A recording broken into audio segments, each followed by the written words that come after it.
Assalamu alaikum, everyone. I'm going to ask you all to please take a seat.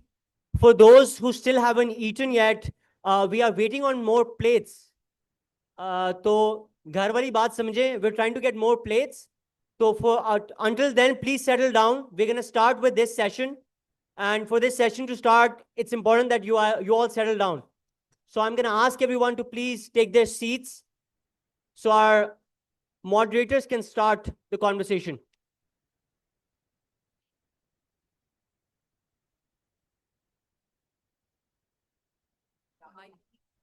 How about I bending close to you? I might do it, Feel like that. but the mic needs to be here. Okay. I'm gonna go follow. And can we somehow make sure the socket mic works? It's gonna be inefficient.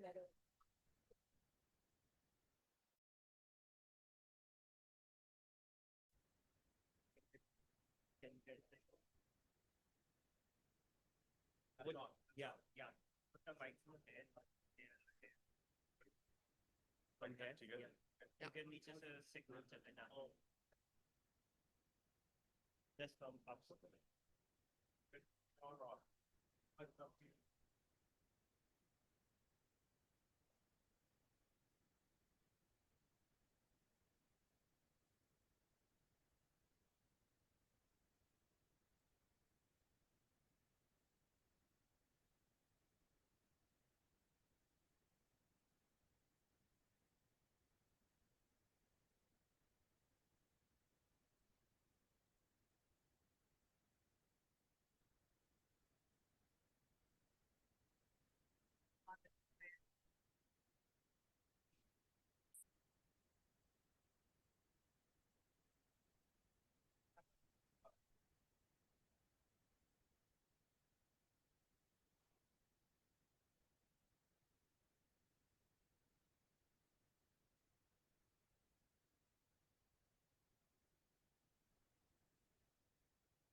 Please start sitting down now. That would be amazing.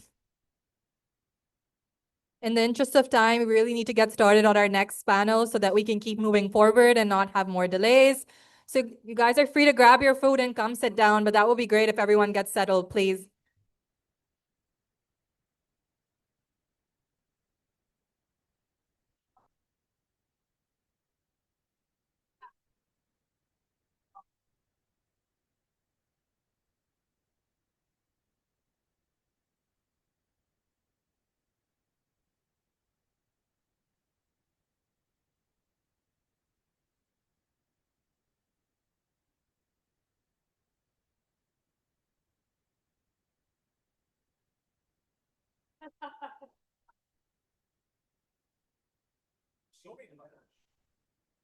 Hey, 1 second.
Assalamu alaikum. We're welcoming the second round. We're starting the second round. We're welcoming a new round of panelists and guests. Let's begin. And let's keep it down, please. Thank you. Thank you very much.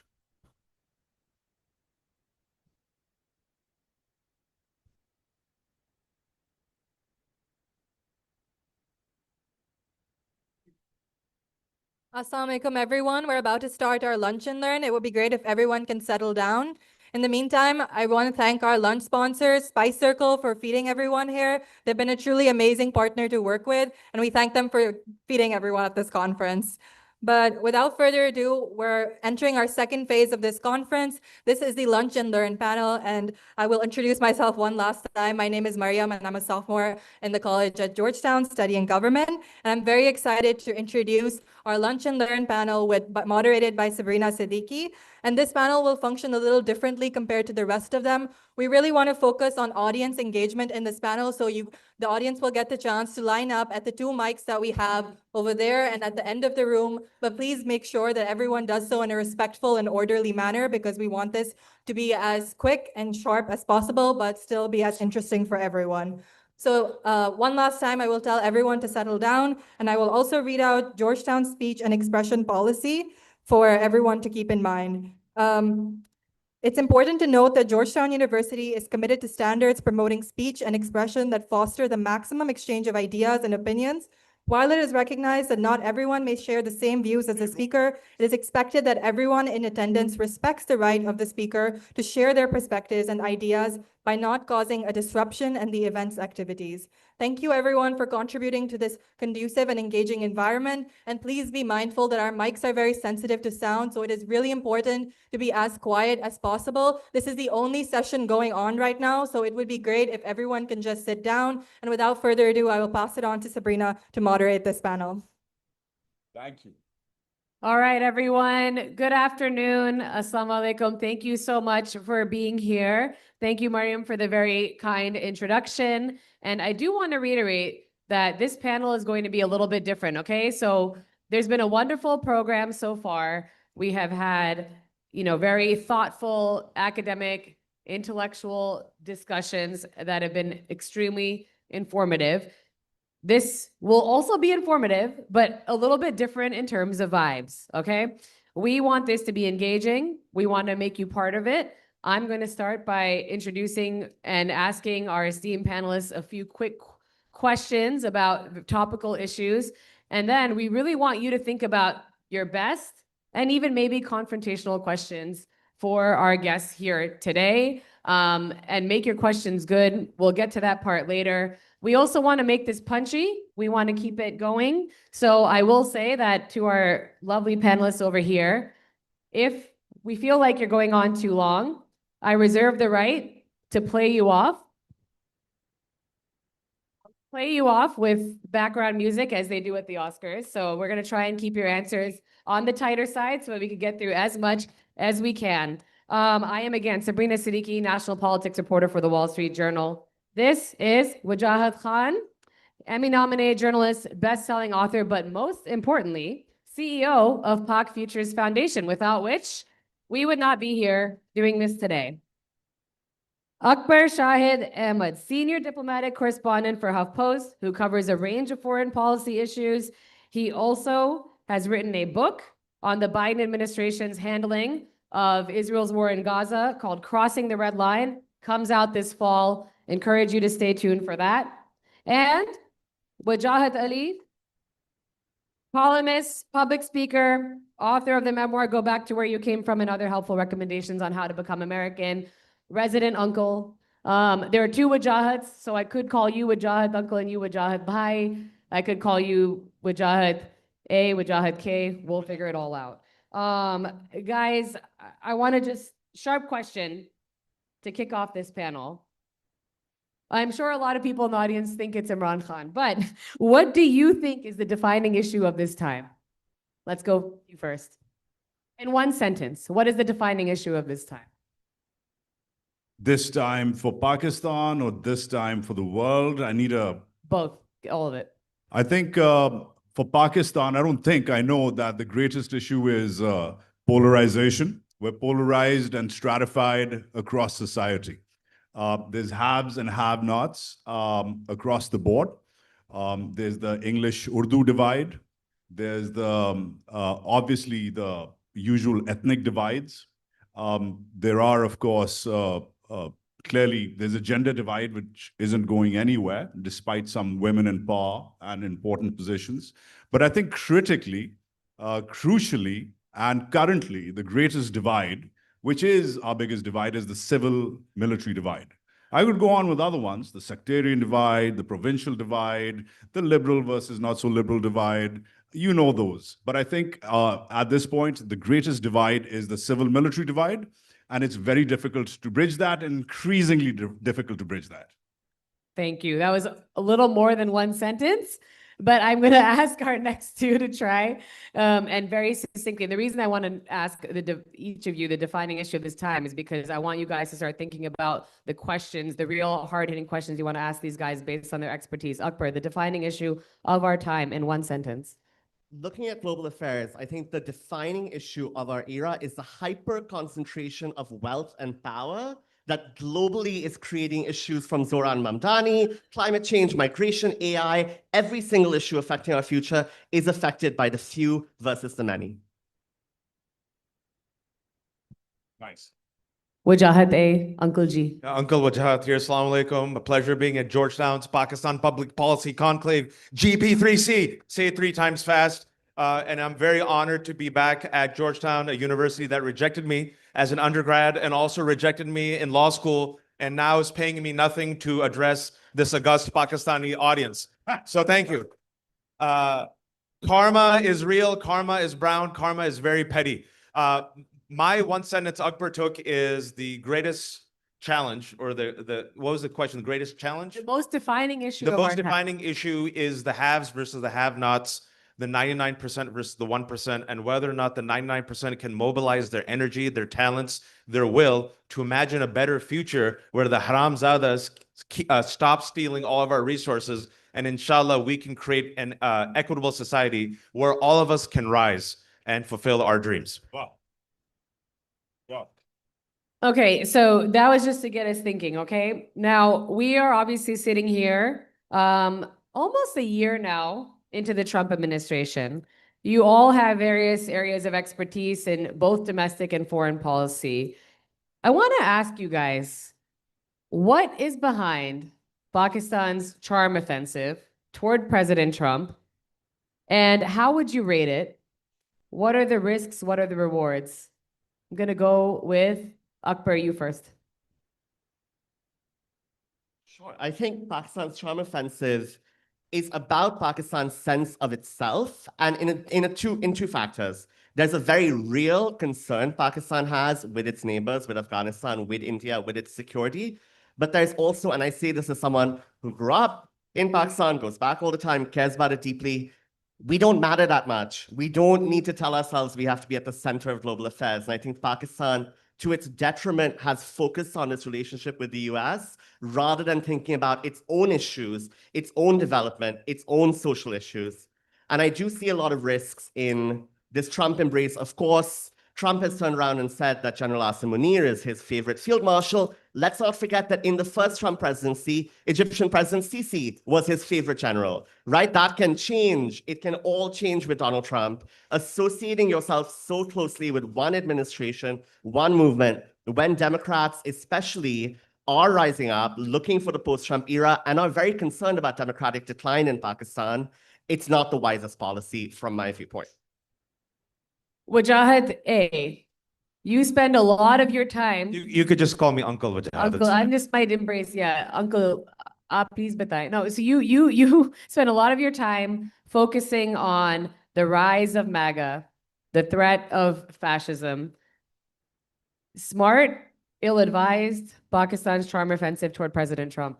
On the positive side, they know how to play Donald Trump and his fickle ego. It's all transactional. So they did something very smart. They gave him compliments, and they realized that those compliments translate into policy benefits.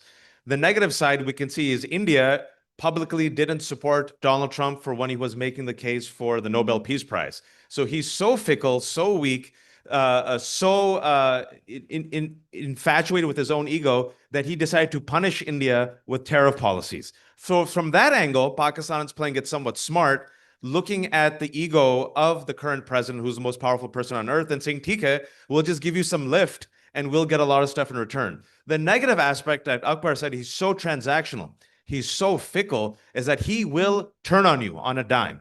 And the second part, going back to your first question, with income inequality, with the rich getting richer, with authoritarianism rising, is there's a famous saying, right? America sneezes, the rest of the world catches a cold. If America no longer cares about the rule of law, about democracy and human rights, and Pakistan is seeing Donald Trump, a wannabe authoritarian, as a model, what does that do to democracy and the movement for democracy in Pakistan? And I think that's something that you should be very, very careful about. How closely do you want to be wedded to the number one haramzada of the universe? Woo! What would you like to add, Wajahat K? It's going to be like this for the next hour, by the way. So That was like a mic, if that was a mic drop type moment, but what would you like to add? Real quickly, just to build up. So I think I'm going to disagree a little about Pakistan's strategy here. I think it doesn't really rely, as Akbar said, on Pakistan's new sense of itself. I think it's very top heavy, this charm offensive. It's also very sycophantic and filled with sweet deals, as Malia Lodi said this morning. It's premised around the evil genius of the current army chief, who's maybe because of his training or his experience as the chief of military intelligence, former, and the chief of the ISI, former, the first one in Pakistan's long checkered history of military generals to have served that purpose. I think what he's done is he's read the room, he's read the Trump court, and he's read him well.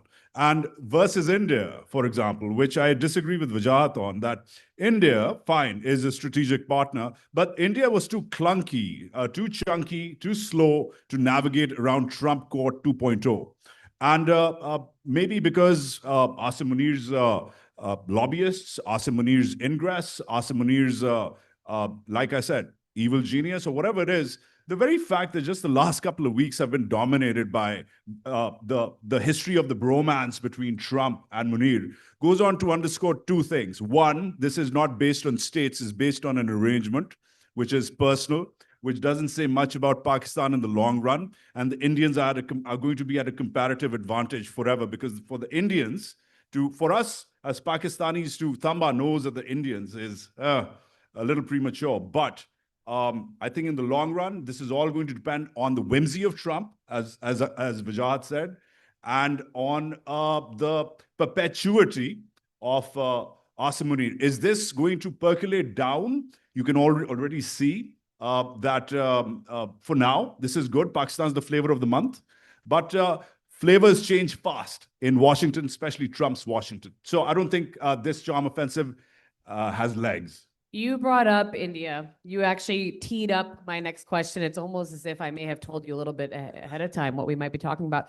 I hear a lot in my years, more than a decade now, covering national politics from members of our Pakistani diaspora community.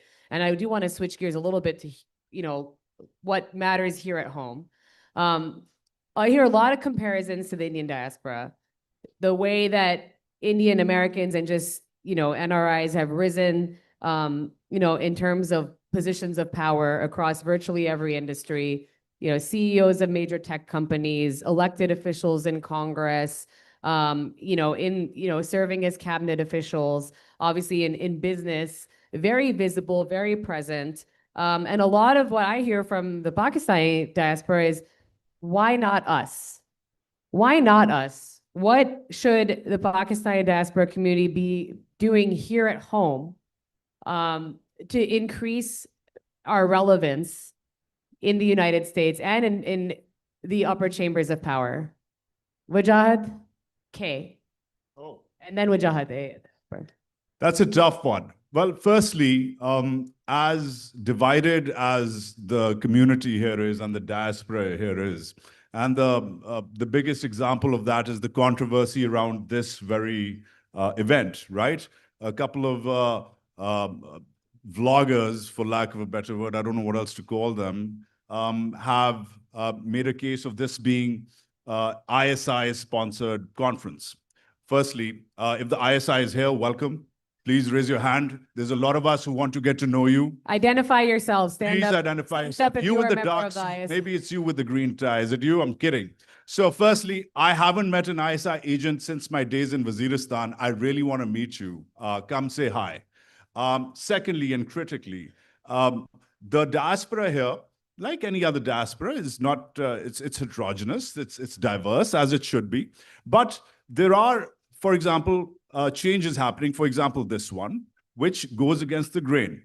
This is supposed to be, as Wajahat was noting over lunch, there's a cross-generational gap that's been filled here. Most of our rooms are filled with Buddhas, which are Wajahat and my age or above, Xers and boomers, right? Open, love open. Adil Hussain is here. He's a friend of mine. He's in charge of the open DC thing. As you can tell, he's as Buddha as I am, right? Look at that lovely salt and pepper beard. Park Pack, again, Dr. Humaira is here somewhere. They're as Buddha as well, not, I'm just kidding. Humaira, you're going to be ever young. Apna is filled with dinosaurs, even though Dr. Humaira Kamar is here, but I mean that with the utmost respect. I'm not being ageist. But these are professional organizations built around doctors or finance bros, or that's it. Aam log, and especially those people behind you, the young organizers, the students, have been missing in the room. There's around 200,000 high school and college-age Pakistanis in this country. But most events, which are supposed to get the diaspora together, underrepresent them. For example, the whole purpose of this conversation was to break that gap. We're trying, but to compare ourselves to the Indians, there's a quantitative difference, there's a qualitative difference, there's a difference of religiosity, amalgamation, socialization. And I think Pakistanis are a generation, maybe a generation and a half behind. The overall religiosity factor, the socialization factor, other factors kick in. But I'm not going to critique the Pakistani diaspora versus the Indian diaspora beyond the fact that they have a better sense of national self-identity. We don't. They have less masjids or less mandirs than we do have masjids. There are more gaps here because of the divides earlier asked, jo maine aapko kaha tha, polarization jo hai society ki. We're not unified, we don't have strong leadership, and we have too many gaps. Akbar, I actually should say, as a member of the diaspora, you have found your way to probably the highest levels of relevance since you actually appeared in the Epstein files. Don't worry. Jeffrey Epstein had emailed Steve Bannon, former senior advisor to President Trump, an article that was actually penned by our very own Akbar Shahid Ahmed. And Jeffrey Epstein said, Akbar Shahid Ahmed, that can't be a real name. Sounds like an SNL skit. To which Steve Bannon responded, very gay Pakistani. So that is, I mean, because we own and embrace this, but that was more just, I can't believe I didn't mention that because it is my favorite factoid of this weekend. But as someone who has actually, really like honestly done fantastic work and you're from Pakistan, you're from Karachi, you're very connected to people at home, you're very connected to people here.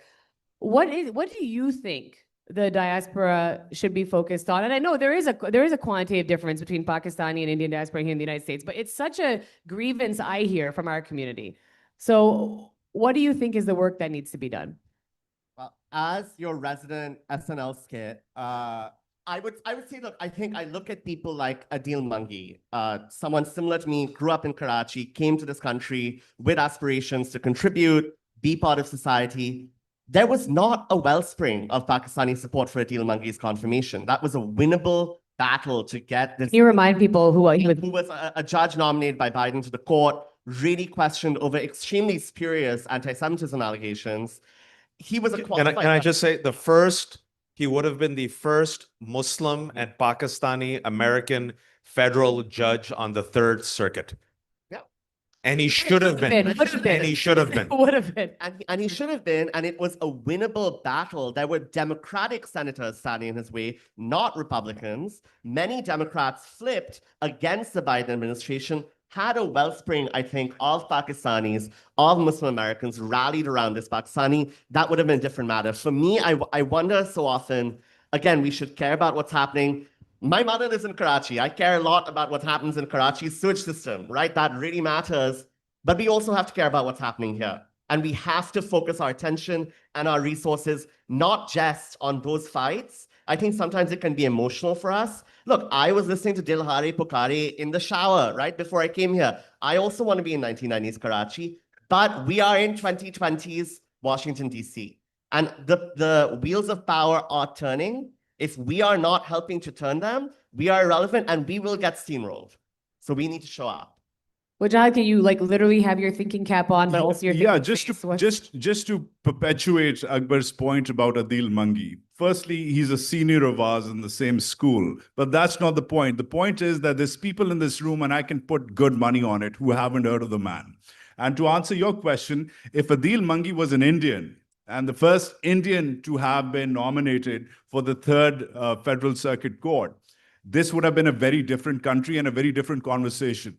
People in this country, and that includes community leaders, local media, social media, need to start owning themselves and their identity. There is some sort of shame in being Muslim. There is some sort of shame in being brown. There's some sort of shame in being gay. There's some sort of shame in being awesome and out there. And I think that has to go. You really have to adapt to what other communities have done. Agar wo Indian hota, आज probably यहाँ elect होता है नहीं होता मुझे नहीं पता nominate होता, but this I can say कि हर एक को पता होता ये पहला Indian है जो Supreme Court के track पे है. हमें नहीं पता. We didn't own a deal and we are to blame for that.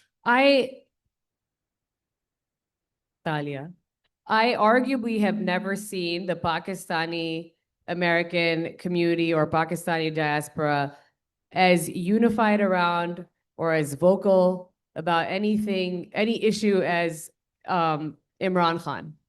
But Wajahat A, was that and should it still be the rallying cry for Pakistanis here in the United States? Or do you think that the diaspora's energy here in Washington and just in the US is better spent elsewhere? Should we have fun? Have fun, yes. Let's have Bring fun. it, bring it. This is supposed to be lively and energetic. For the people who voted for Donald Trump, and I heard all the Pakistanis, if you vote for Donald Trump, he'll free Imran Khan. Where's Imran Khan right now? Jail. Too soon or not soon enough? They sold out with best intentions. American Muslims, American Pakistanis, American Latinos, American LGBTQ, American bache, American healthcare system, American economy, American education system for a pipe dream of getting Imran Khan out of jail based on an inshallah that they will have a transactional relationship with Trump. Trump realized, and what Kamala Harris and the Democrats messed up, is that this is a very important issue. Gaza is a very important issue. So Trump sends Richard Grenell, who is not very gay, but gay, to meet Pakistanis in the swing states. Democrats didn't meet the Pakistanis. And he said, vote for us. We'll have a meeting with you. And oh, your number one issue is Imran Khan and also Gaza. Okay, we'll talk to you. Democrats made a mistake and they said, shut up. Shut up about these issues. You vote for us or else. And a lot of Pakistanis, a lot of Muslims, a lot of Democrats said, you disrespect us, we'll choose or else. So I've traveled around the country. There's two, let me just be blunt. I'm a middle-aged uncle. I shop at Costco. I have nothing to lose anymore. Okay? Once you shop at Costco, you are not afraid of death. I've traveled around the country for the past year. The two top issues for Pakistanis who voted for Trump. I said, what are the two top issues? You would think the economy? No. Number one issue, not Imran Khan. Anyone want to guess the number one issue is? The transgender. Did you know the transgender? I'm like, hijras. I'm like, haan, transgender. Bahut bada issue hai. So I ask him, is your beta transgender? Nahin. Is your beti transgender? Nahin. Is your wife transgender? Nahin. Has a transgender ever done anything to you? Nahin. When was the last time you met a transgender? Mujhe nahi malum. Ye number one issue hai. Transgender. So they voted for Trump. Number two issue, Trump will free Imran Khan. Where is Imran Khan? In jail. And so if Pakistani, I know this is going to piss off a lot of people, that's okay. I'm here to piss off people for the right reasons. If Pakistanis marshaled all that energy, that talent, that money, the access we have in medicine, the access that we have in business, rallied around Adil Manji, we would have the first Muslim Pakistani American federal judge in the Third Circuit. We would not have had Donald Trump, perhaps, as president.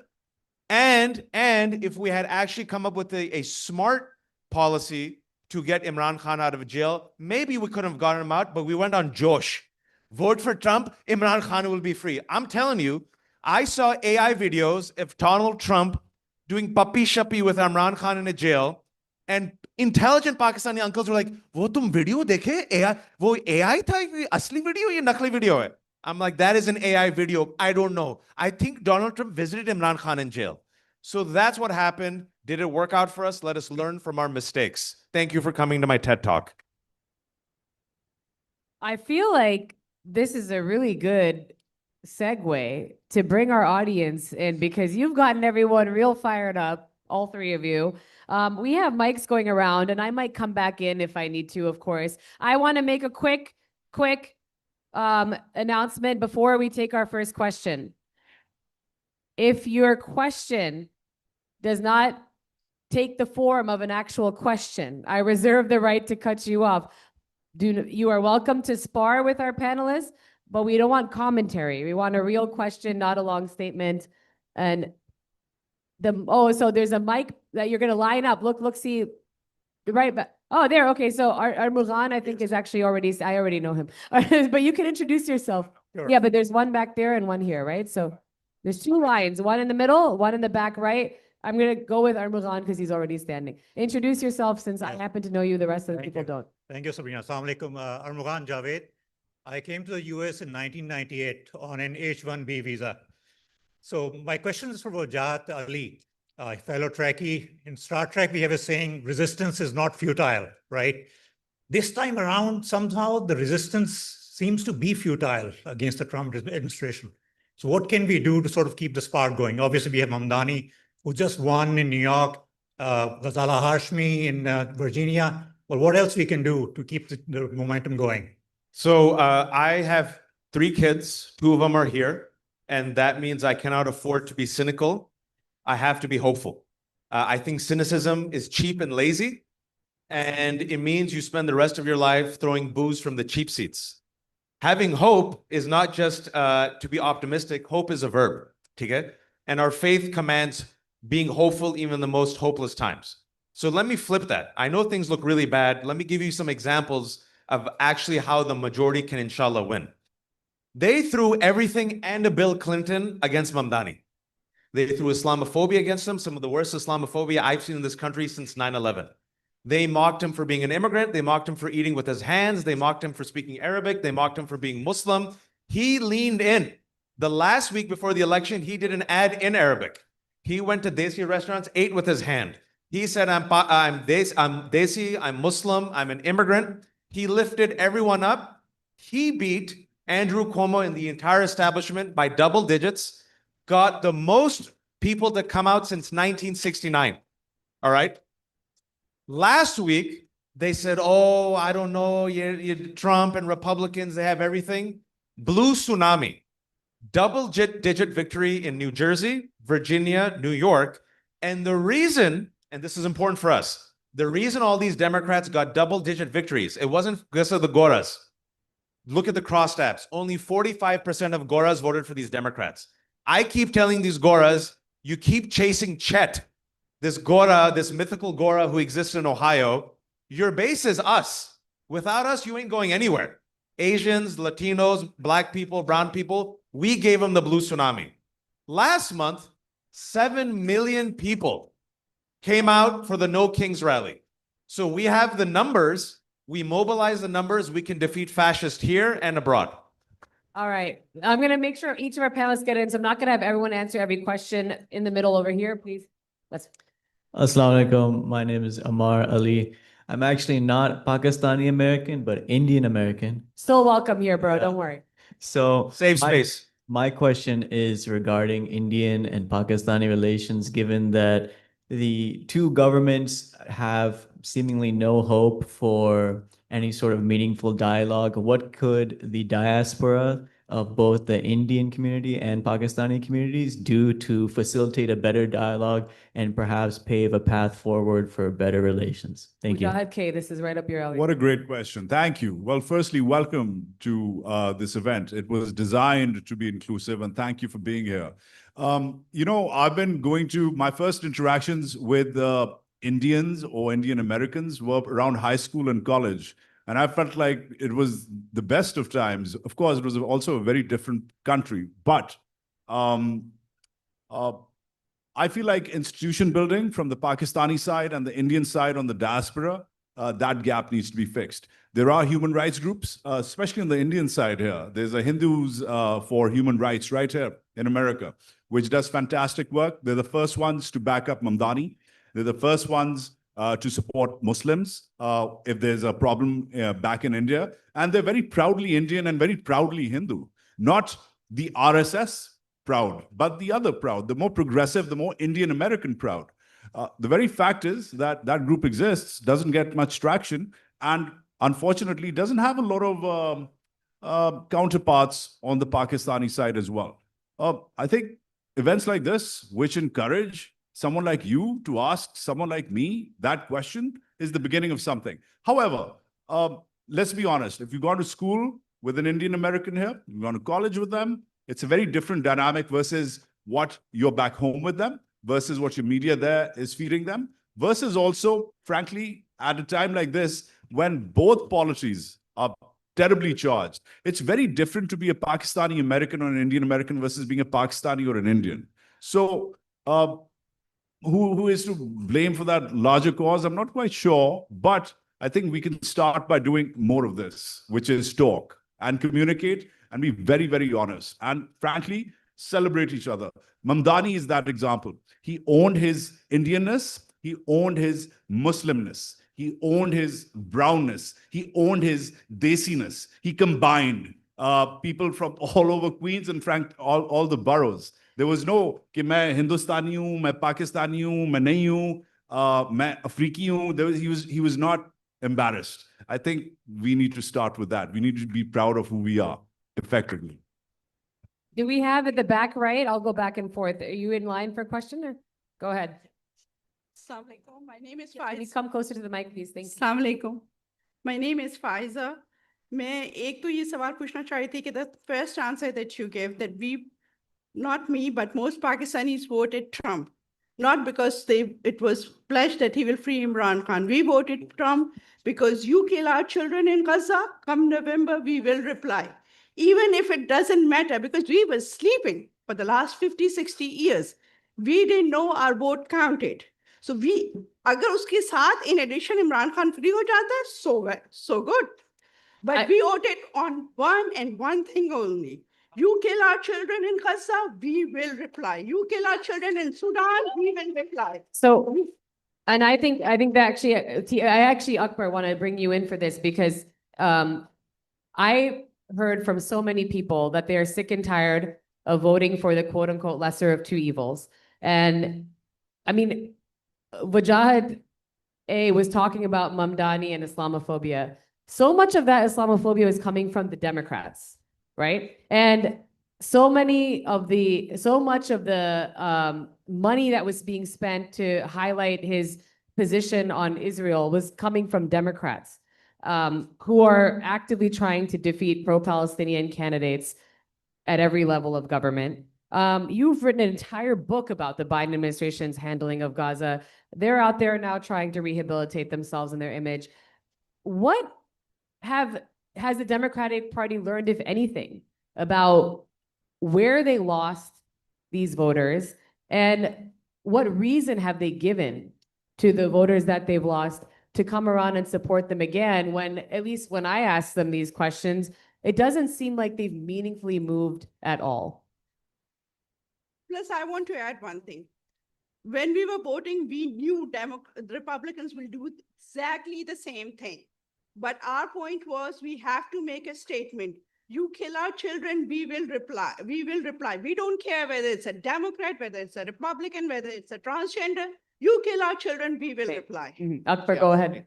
Absolutely. I think, I followed the Democratic, I was dealing with White House officials on a minute-by-minute basis as they were making that Gaza policy, then covering the DNC, covering the Harris campaign. Sabrina, you pointed to Islamophobia, and I think what Democrats did with that policy and the way they approached people asking questions about it was an even more insidious form of Islamophobia because it was cloaked in, we are the party of equality, dignity, and representation. We have a woman of color as our candidate. Also, shut up or you'll get a Muslim ban, right? I mean, which you said as the argument was shut up, and the flip side of it was a threat. You want Trump, he will treat you even worse. And I think Democrats really took from the election a message of this cannot stand. And you're seeing the party try to have that conversation, but it's a really uphill battle because there are really strong forces on the other side, on the kind of pro-Israel hardliner side, who are saying to Democrats, just run the same playbook. It's okay. Biden was a flawed candidate, Kamala was a flawed candidate. The relevance, the salience of Gaza, because the salience of Gaza, and I reported from Gaza, I was the first Pakistani in history to get an Israeli press credential, do reporting from Gaza, the West Bank, and Jerusalem, which was, I'm so glad I was able to do that. Sat down with Hamas leadership for an exclusive interview. That was massive. Yes, and I sat down with the Hamas leadership in the middle of the war. But I think there was a real sense of this issue can be segmented off, and there was not an understanding that this is a universal issue, right? This looks like people's babies. This looks like you and me. This looks like this crowd. Democrats, I think, are getting closer to understanding that issue, but the degree of patronizing rhetoric coming out of the White House, I was called a liar by the White House baselessly. And I still have White House officials from my book who I've quoted, I've interviewed extensively about that thinking, and they've said, we knew we were wrong. We knew, for instance, that there was strong evidence of war crimes, strong evidence of ethnic cleansing, indications of genocide. These conversations were happening at Biden's level, and they said, we're not going to deal with them. I don't think that playbook can work again for Democrats, and they'll have to learn that lesson in 2026. I know what I'm going to keep the questions going. I'll give you a quick response, Wajahat Ali, because you say you want to address that, and I think it was partly directed at you as well. Multiple things can be true at the same time. The Biden administration is responsible for genocide. The Trump administration is responsible for genocide. Democrats ignored their base. The number one reason, according to the YouGov poll, why many Democrats did not vote was due to Gaza. That does not mean that Kamala Harris would have won, but that was the main reason. At the same time, because we were so animated and should be by a genocide, so many people decided not to vote. If you have family, I cannot tell you, if you're Lebanese and Palestinian, to vote for a person who's killing your family. Do you get? At the same time, and I want to be very blunt here, I feel very strongly about this. I cannot justify, I can understand you not voting. I get it. But then to deliberately vote for Donald Trump, a man who will do so much more harm to Palestinians, Muslims, immigrants, poor people, workers, that to me is you allowing your jazbati rage to overtake strategy, to overtake long-term thinking. And what we did is we punched ourselves in the face. So anyone who said, oh, we're doing this to help Palestinians, look at the situation right now at home, look at it abroad. We made everything worse with the best of intentions. All right, thank you. Let's keep the questions moving on this side over here now. Hi, first of all, I want to say, Wajahat, congratulations in putting on this event. Especially the young people here, and congratulations to the student organizers for putting this up. Also for putting together such a well-dressed panel. Wajahat, somebody asked on the stage, look, what should we do now about building more influence and power here? And I think that one of the things we've got to think about is how long are we going to give our time and brain space to trying to solve the problems of back home versus focusing on the things that we can do here. And I think that this event is, in a way, an example of that, where you've got both things going on as well. Because I think both things are very important and perhaps deserve attention. But us Baba is sitting over here trying to solve the problems of back home is something we've been trying to do for 70 years and it hasn't ever worked. So is there a point, or should our energies and our focus be better spent on things that we can solve for right here where we live, where our families live? Excellent. Thank you. I think this was for me. Yeah. Okay. So that is the point. But there's also, let me reapproach this from Wajahat's point of view. He just critiqued us for, and us is the collective us, not the individual us. The collective us voted for Trump. Yeah. Now we've been voting one way for decades, jitna bhi thoda bahut vote hai, and we voted another way for Trump. Why? Let's be honest. A lot of the diaspora, a lot of the people in this room generally love Imran Khan. Now, because Imran Khan and Trump, this is literally how you deconstruct the Pakistani mindset for voting here. Because Imran Khan and Trump had a meeting, he wore his chappals, you know, the first lady had a photo op with him, had a great time in 2019. There was some sort of construct in the random Pakistani uncle and auntie's mind that yaar Trump Imran ko bacha lega. Imran 2 साल से बंद है, Trump Imran को बचा लेगा. क्योंकि इमरान ने बड़ी प्यारी खेड़ी पहनी थी और काली शलवार कमीज पहनी थी और अकबर से ज्यादा प्यारा लग रहा था जब वो ट्रंप की बुड्ढी के साथ खड़ा हुआ था. This was the mindset. Now, organizations which are charged with by the community, charged with acumen, charged with intellect, charged with community leadership. I don't want to name them, but we all know what these political action committees are. I don't want to name them, but we know who these organizers are. Some of them are in this room. They're friends of mine, but they screwed up. Fine, I'll name them. Park Pack. Park Pack, the largest political action committee in this country for Pakistanis, actually endorsed, and when Park Pack endorses, everybody else votes for Trump, right? Because they're the leading light. Now, my question, 1 year into the Trump presidency almost, here we are. My question is, what were you thinking? But here's the thing.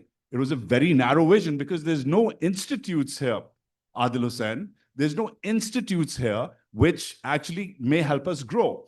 We've invested in political parties. We've invested in Shaukat Khanam hospitals. We've invested in Salab Zadgan. We've invested in schools in Toba Tek Singh and Orangi Town. Dil, the largest charity in New York City, perhaps the richest, which on an annual gala churns up more than $5 or $6 million for a school in Orangi Town. And I have my Dil friends and my finance bro friends and their big mouth here as well. So thank you. But they would rather build a school in Orangi Town where they're not going to go. Nobody in their family is going to go, but they would rather not invest, for example, in something like this. Okay? Because we've crossed the line we've confused the lines between charity and institution building, right? Charity, zakat, great, right? But institution building is something completely different. There is no major think tank in this country which has a proper, fully functional desk, or in the city for Pakistan. There is no dedicated Pakistan Studies Center, institute, or initiative in this country. There are no Pakistanis in the administration in the White House. There's 8 Indian Americans. There are no Pakistanis in Congress. There's 7 or 8 of them in Indian Americans in Congress. Why? हमारे sir पे सींग लगे हुए हैं. हम भी Harvard जाते हैं. ये येल का बैठा हुआ है. Why are there no more journalists out there who are interviewing Hamas? Why are we not investing in the public service aspect? Because parochially, we are unexcited about building here because a lot of the money, the experience in this room thinks, Adil, like you, unlike you, thinks that jo udhar ho raha hai ya jo idhar ho raha hai wo mutually exclusive hai. Nahin, ye mutually exclusive nahi hai. Aap Musliman bhi ho sakte hain, Pakistani American bhi ho sakte hain, Lahori bhi ho sakte hain. You can build here and build there. And I'm going to end on this. Agar aap logon ko waqi, if you really want to change things, then you have to understand an old brevet of mine. You have to understand if you want to change things in Pindi, in GHQ, with the regime over there, you got to start affecting Washington, D.C. here. The shortest flight between Pindi and the rest of the world starts from Washington, D.C. You don't invest in your own people here, you're going to lose. So invest here. Right here. We have 10 minutes, so we're gonna try and get as many questions. And now I'm gonna have one person take each question and keep it to a minute or less. So we can get through as many as we can. On the back right, please. Hi, yes, this question is for Akbar. Thank you so much for your reporting on the Biden administration's horrible handling of the Gaza genocide. I think it kept many of us informed. As a mayor and a state legislator, I saw the state party and the local party, Democratic parties, approach these issues. And I'm wondering, from your connections and what you see, is there a shift? Do they see the Mamdani election and the other wave of changing? Are they going to change how the national Democrats deal with things? Or are they such true believers or so beholden to their donors that they're going to stick to the party line? Or do you see them trying to engage in this great forgetting that this genocide ever happened or what their role was? And I think that's why your book is so important, but I wanted to just get your perspective on that. Thank you. Thank you. Thank you for the kind words about the book and my work. I think that talking to people about their reflections on this, it is still so easy to silo and segment a Mamdani, and there's a real desire to do that. There's a strong desire, and that's not just a desire that's psychological. It is backed by tremendous resources, donors, institutions, and frankly, laziness, right? What I found in reporting on the Biden administration, they were not sitting there every day thinking, how can we do genocide and kill more Palestinian babies? They were thinking, it's too hard to do something different. It's too hard. I can't get creative. I can't do this. Let me do what we've always done. That's easier. And that's what needs to be fought, is that assumption, because what that's brought us to is, of course, a Trump presidency. I think where Democrats are seeing something interesting and different, and this links a little to what you were saying, the universality of what happens abroad is becoming clear. And I think the fact that Palestine is now not only a foreign policy issue, it's the basis of the Trump administration's crackdown on universities, the deportation of students, the arrests of journalists, prosecution, persecution. People are finally seeing that, and I hope that that greater awareness will grow. And I hope it grows for Pakistanis too. I was thinking with what you were saying about why we as Pakistanis are not able to think maybe about political engagement. Let's also acknowledge what we're coming out of. You and I grew up in a society where, for the vast majority of our lives, there were dictators. There was not open politics. There was not open discussion. There was a lot of fear. There was so much fear. And add to that the post 9/11 fear among Muslims in this country. That's what we need to look at, reflect on, and move beyond. Thank you. And again, I'm going to just rapid fire now so we can get as many of you on the back left. Yeah. Hello, Assalamualaikum. My name is Dua Sikandar. I'm a graduate student from Hopkins. And my question is related to Afia Siddiqui. Why has Afia Siddiqui's case remained diplomatically stagnant for so long? And what leverage, if any, does Pakistan realistically have?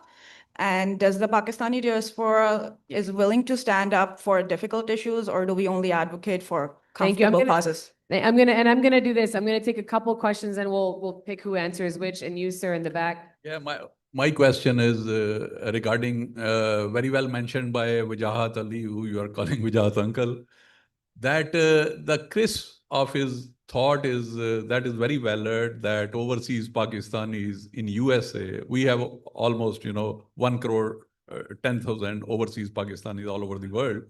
But here they believe their main issue is release of Imran Khan. Whether it works via Washington, D.C., as he said, or not, but I don't think it will work from overseas. Pakistanis will have to take the lead from Pakistan to get this resolved. And of course, what we are talking is what Wajahat Saeed Khan said, that Pakistan's main challenge is vacuum of leadership. And we all know who is creating this vacuum and why this vacuum is there, right? Yeah. Because we know the people in the assemblies and Form 47, everyone know, Yeah. So is there, that is the real just challenge. kind of succinctly summarizing your questions because we're running a little bit out of time. Another thing is he mentioned about the nationalism of Mamdani. Very well said. He is proud to be Indian. He is proud to be Muslim. And same thing we saw with Imran Khan. His focus and all that, independent of. Is there a question, sir? Just because we are really running out of time. My question is how the vacuum of leadership to Wajahat Khan can be resolved in Pakistan. What is the solution? Thank you. And then let's do one more here, and then we'll round robin these. Hi, I just wanted to ask, how deeply do you think the Pakistani diaspora cares about the 27th Amendment? And do you really think that it ties with the fact that Asim Munir has basically sold every single fake promise that he could to Trump and somehow convinced him that without Asim Munir, Trump will not be able to use Pakistan to its political advantage, especially in the case of Gaza. So how do you link the two things together? And do you think there's any way to get back from there? All right, and then one more from here, and then we will answer these in a Thank round. you, everyone, for organizing this. This is very important. And Wajahat raised an important point that why there are no Pakistani in Washington, D.C. I would say if there would be Pakistani in Washington, D.C., they will be the touts of ISI, because I have been the victim of transnational repression in USA.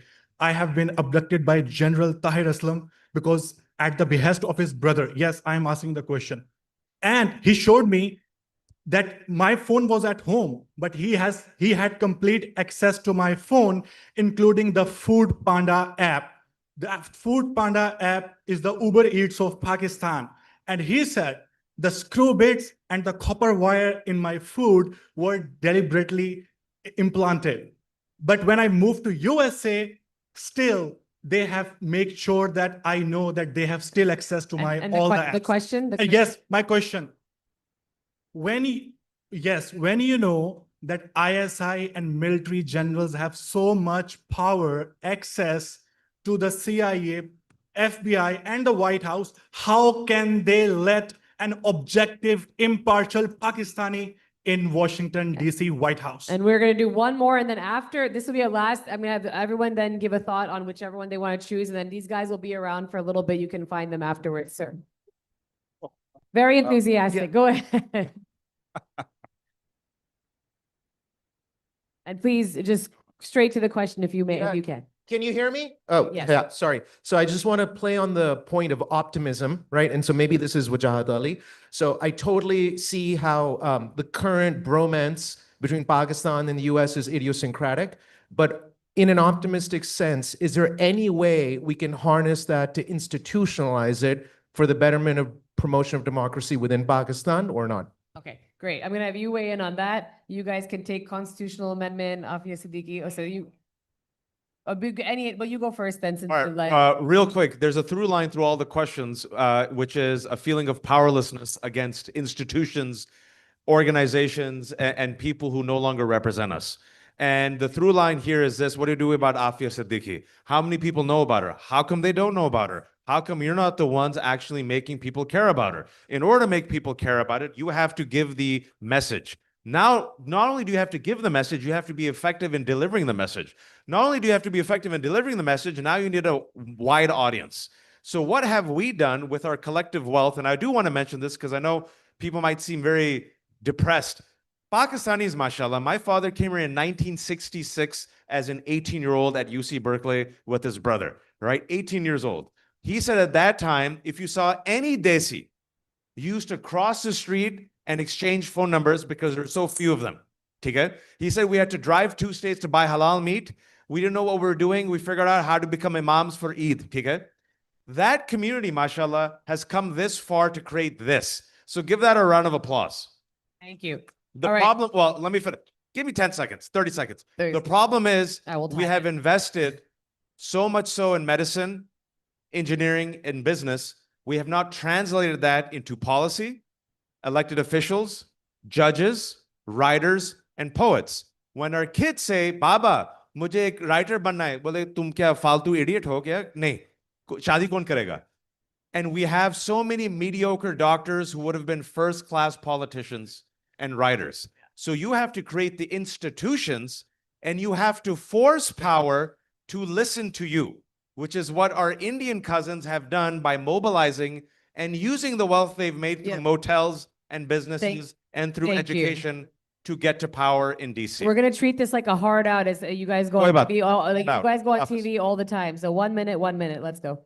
Sure. I wanted to quickly weigh in on the Afia Siddiqui case. I think that has to be seen in this broader spectrum of war on terror and a lack of reckoning in this country, right? So that's about how does US counter-terror policy work? And again, that just demands engagement with these processes. The laws are on the books. The regulations are there. The people are there. It's a matter of applying them and knowing how to work that system. And whether it's Indians, whether it's pro-Israel hardliners, a lot of communities know how to do that. So Pakistanis have to begin getting in that process. I also wanted to quickly weigh in on the 27th Amendment question. It's something I've been thinking about a lot. I do just hope that people, of course, the Trump moment is a conducive moment for this kind of power grab.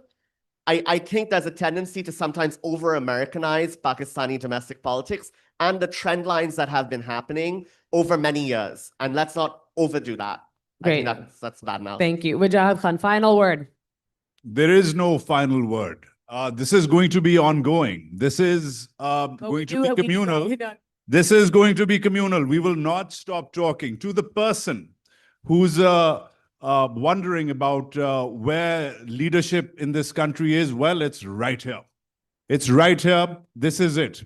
Those young leaders in the back who served you lunch, these young ladies and gents who organized this, these two Buddhas, the two W's, these two Naujwans, this is it. This is us. We are here. This is home. Now, you can either have your schizophrenic presence back home and zakatify your way and to build a masjid or a tube well in Punjab because that's where your dada's from. Good job. Well done. Your dada's going to enjoy it wherever he is. But this is home now. And we need to understand that very clearly. About the 27th Amendment or the other questions, happy to take them. But overall, the crisis of this community is resonant, frankly, in hua kya hai. Ye jo bache hain, इन्होंने दिन रात लगा के रात से एक भी नहीं बचा सोया सामने आपके इन्होंने दिन रात लगा के ये किया है मगर here's the best part इनको ट्विटर पे आपके फेवरेट जो सो कॉल्ड व्लॉगर्स हैं कह रहे हैं ये आईएसआई करवा रही है. It's unbelievable when initiative, and that's where I am very envious of our Indian friends. Because something like this in the heart of DC, in the best public policy school in the country, would have been commemorated by the diaspora. And yet, हम एक दूसरे की टांग खींचते हैं. देखें, I'm in the communication business. Communication का मतलब है, it comes from the word community. And community में दो लफ्ज हैं, कौम and unity. ठीक है, जब तक ये मस्जिदें मंदिरें जो हैं शिया सुन्नी Punjabi Pathan anti establishment pro establishment होता रहेगा, knock yourself out. You are here in the heart of DC. You can affect change. This system, despite the flaws pointed out by my very, very skeptic friends, this system has a front door. If Asim Munir, to your 27th Amendment point, if the evil genius field marshal can hire lobbyists, guess what? So can you, right? If they can give lectures wherever and get meetings on crypto, guess what? So can you. Get organized behind people who are like you, not people who are unlike you. And by the way, the people back home now are, frankly, I hate to say it, unlike you. Your organizers are having me wrap it up. So wrap it up. Wrap it up. Thank you so much, Wajahat Khan, Akbar Shahid Ahmed, Wajahat Ali. Thank you guys for all of your questions. These guys are, I think, here for a little bit. So find them, confront them nicely, if you will. I'm Sabrina Siddiqui. Thank you so much. Thank you so much, Sabrina. That was amazing. That was great. We're going to start off with the foreign policy panel in this room, but we're going to start the public health panel, which is the contagion challenge in the social room. I would encourage you all to float around, stay quiet, but try to go there as well. It's a very interesting one. We're going to start in a second.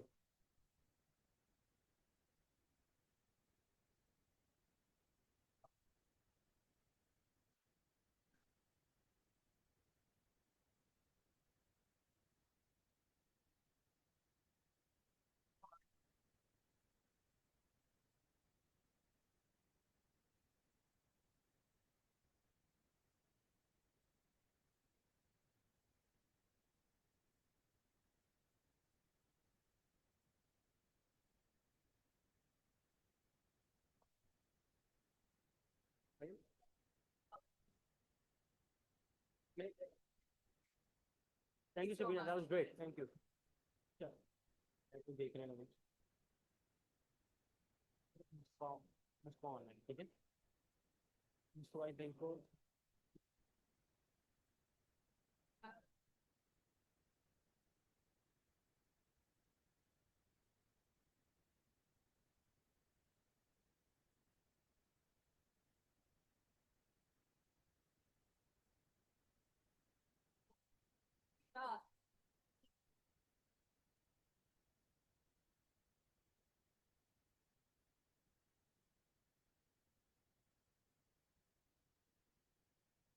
Okay, fair enough. Why are they not moving here? Zoom नहीं करना. Zoom हाँ देखो ना इसमें आया नहीं.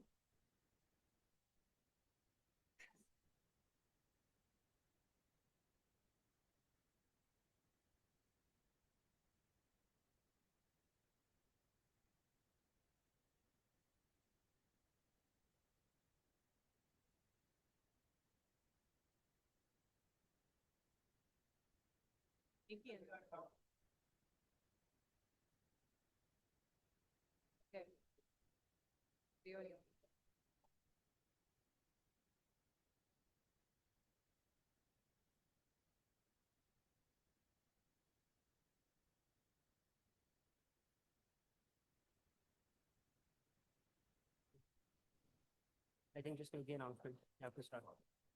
Vishal, let's go. Okay, bye. John. Share screen तो नहीं करेंगे.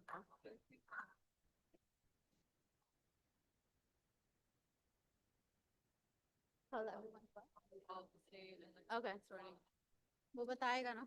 वेट स्क्रिप्ट कहाँ है बाइंडर में. इसने ये क्यों रखी है यार.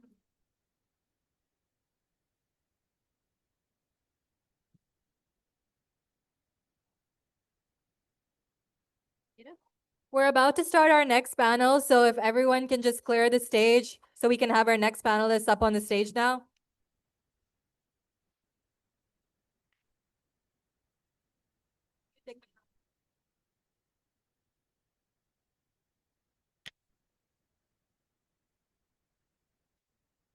Like the binder, but yes, however you move.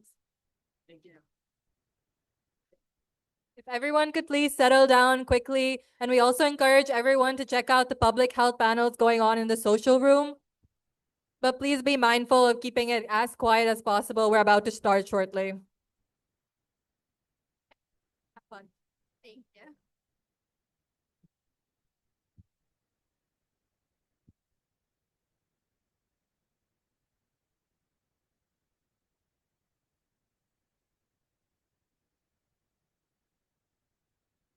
Assalamu alaikum and good afternoon, everyone. My name is Ishal Zahra, and I'm a sophomore in the School of Business, double majoring in finance and international business with a minor in religion, ethics, and world affairs. Don't worry, you don't have to remember that. And I'm excited to welcome you all to this panel on foreign policy continuum, navigating between China and America. This panel will be moderated by Michael Kugelman, who's a senior fellow at the Asia's Pacific Foundation Canada.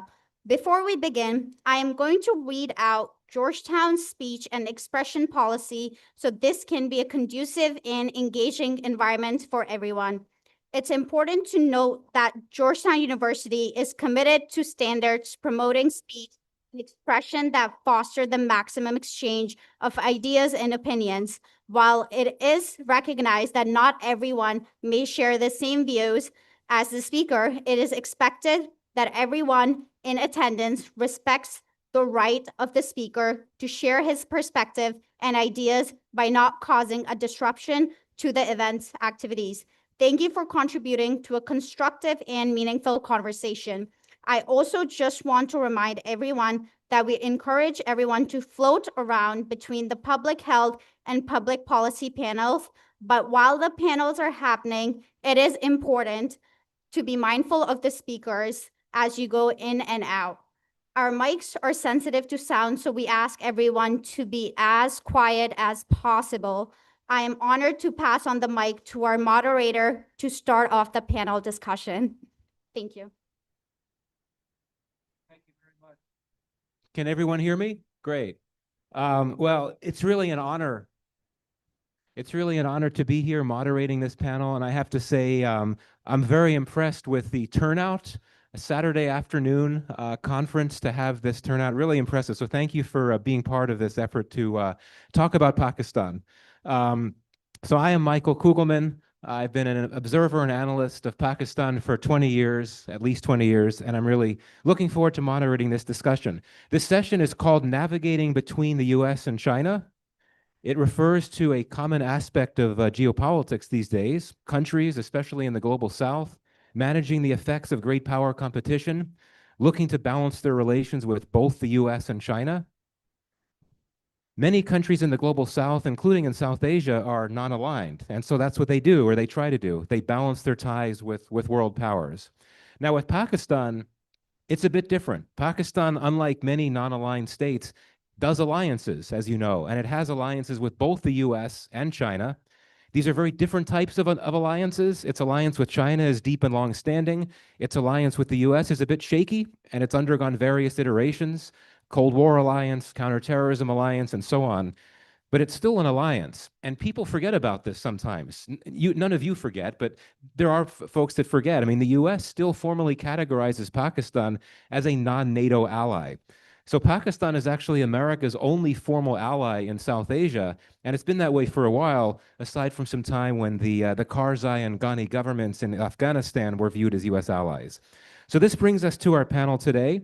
Pakistan navigating between the US and China is about navigating between two of its most important partners, two of its key allies, and at a moment of geopolitical churn in this second Trump administration, one in which the US relationship with Pakistan, at least for now, is experiencing a bit of a resurgence, and one in which a continuation of the fierce US-China competition that we've seen over the last decade plus is not necessarily a given, because President Trump has signaled a readiness to ease tensions with China.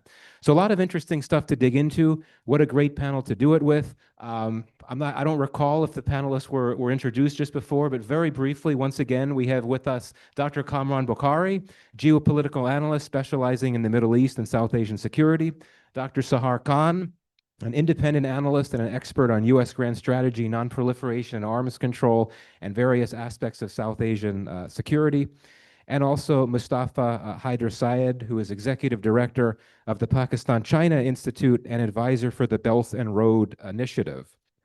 So we'll do several initial rounds of questions with each panelist, and then we'll have plenty of time to engage with all of you, which at the end of the day is what's most important today. So first, just wanted to zoom in a bit on the US-Pakistan and Pakistan-China sides of the US-Pakistan-China triangle. And so Mustafa, we'll go to you first. I assume you can hear me. Looks like you can. You're preparing to unmute. That's great.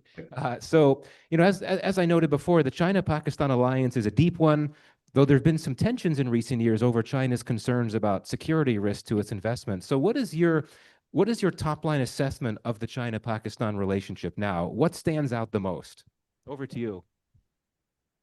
Firstly, great to see you, everyone, and sorry I couldn't make it in person. And Michael, it's great to see you. I was fresh off the boat, intern in the Woodrow Wilson Center for International Scholars, and Michael was one of the first friends that we made. And great to see you again, Michael, virtually now. I feel that this war between Pakistan and India that President Trump keeps referring to the pleasure of many people in Pakistan, was an inflection point for Pakistan for a regional reset. And I think that frustration that there was, and there were some ups and downs, as you rightly pointed out, between the Pakistan-China relationship, were also cleared with this conflict and this regional reset. And since then, there has been a lot of increase in cooperation between Pakistan and China. Whether it's counterterrorism in Afghanistan, whether it's the Pakistan-China Economic Corridor 2.0, and whether it is increasing our defense cooperation, which is already, as you know, has a great scale and breadth.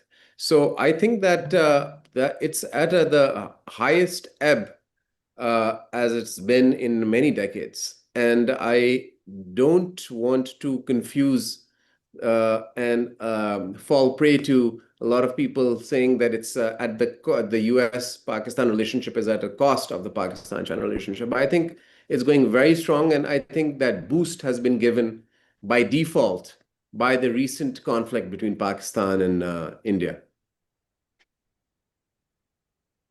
Oh, thank you. Thank you for that, Mustafa. I think that's a great, really interesting perspective. So Sahar, let's turn to you now.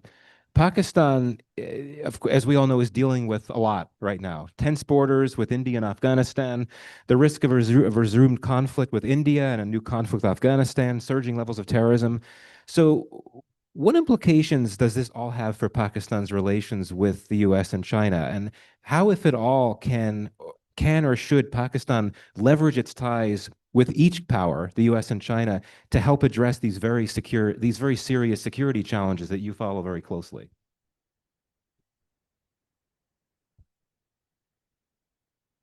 Sure. I think it's working. No, so I think that's a great question. And, you know, in terms of US-Pakistan relations, it's always been counterterrorism that's been sort of the driving force behind the relationship. And I think because of the current tensions with Afghanistan, that counterterrorism element has become more prominent again. But also, I think it's really important to note that while on a sort of one-to-one or even meta level, US-Pakistan has seemed like they haven't been getting along or they haven't really had a tie, when it comes to counterterrorism, Pakistan has always been involved. Pakistan has a really solid relationship with the US Central Command or US CENTCOM, and that has continued on. And you kind of see this now a lot more personally when you look at Field Marshal Asim Munir and his relationship with the outgoing General Kurilla, who also spoke really highly of Munir in the congressional hearing. So I think counterterrorism will continue to serve as a binding force for US and for US Pakistan.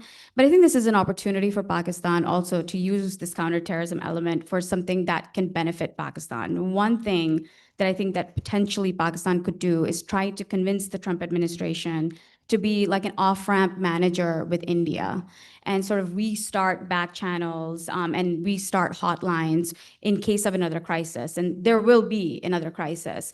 And of course, the Trump administration, President Trump very much views himself as a peacemaker, deal maker, whatever it is. Another thing I think that Pakistan can do in terms of leveraging its counterterrorism angle is having some buy-in with Western financial institutions. Pakistan's economy is not doing well. It's kind of stabilized, but that's all relative. At the end of the day, it still needs a lot of support from the IMF, the World Bank, the Asian Development Bank, and the US has leverage in these institutions in a way that China does not. When it comes to implications with China, China is getting more and more, of course, involved with Pakistan, but also China has a good relationship with the Taliban, and that relationship has grown mainly because China wants to have a solid trade and mineral relationship with China. Now, China is not good at mediating between the Pashtuns and Pakistanis. It's failed at mediating between the Balochis and the Pakistani establishment. But just because you fail once doesn't mean that you can't restart it. So I do think that this is a good opportunity for Pakistan to at least talk to both of the powers and figure out a way where it can solve its internal security problems. But at the end of the day, it doesn't matter what Pakistan does with the US and China.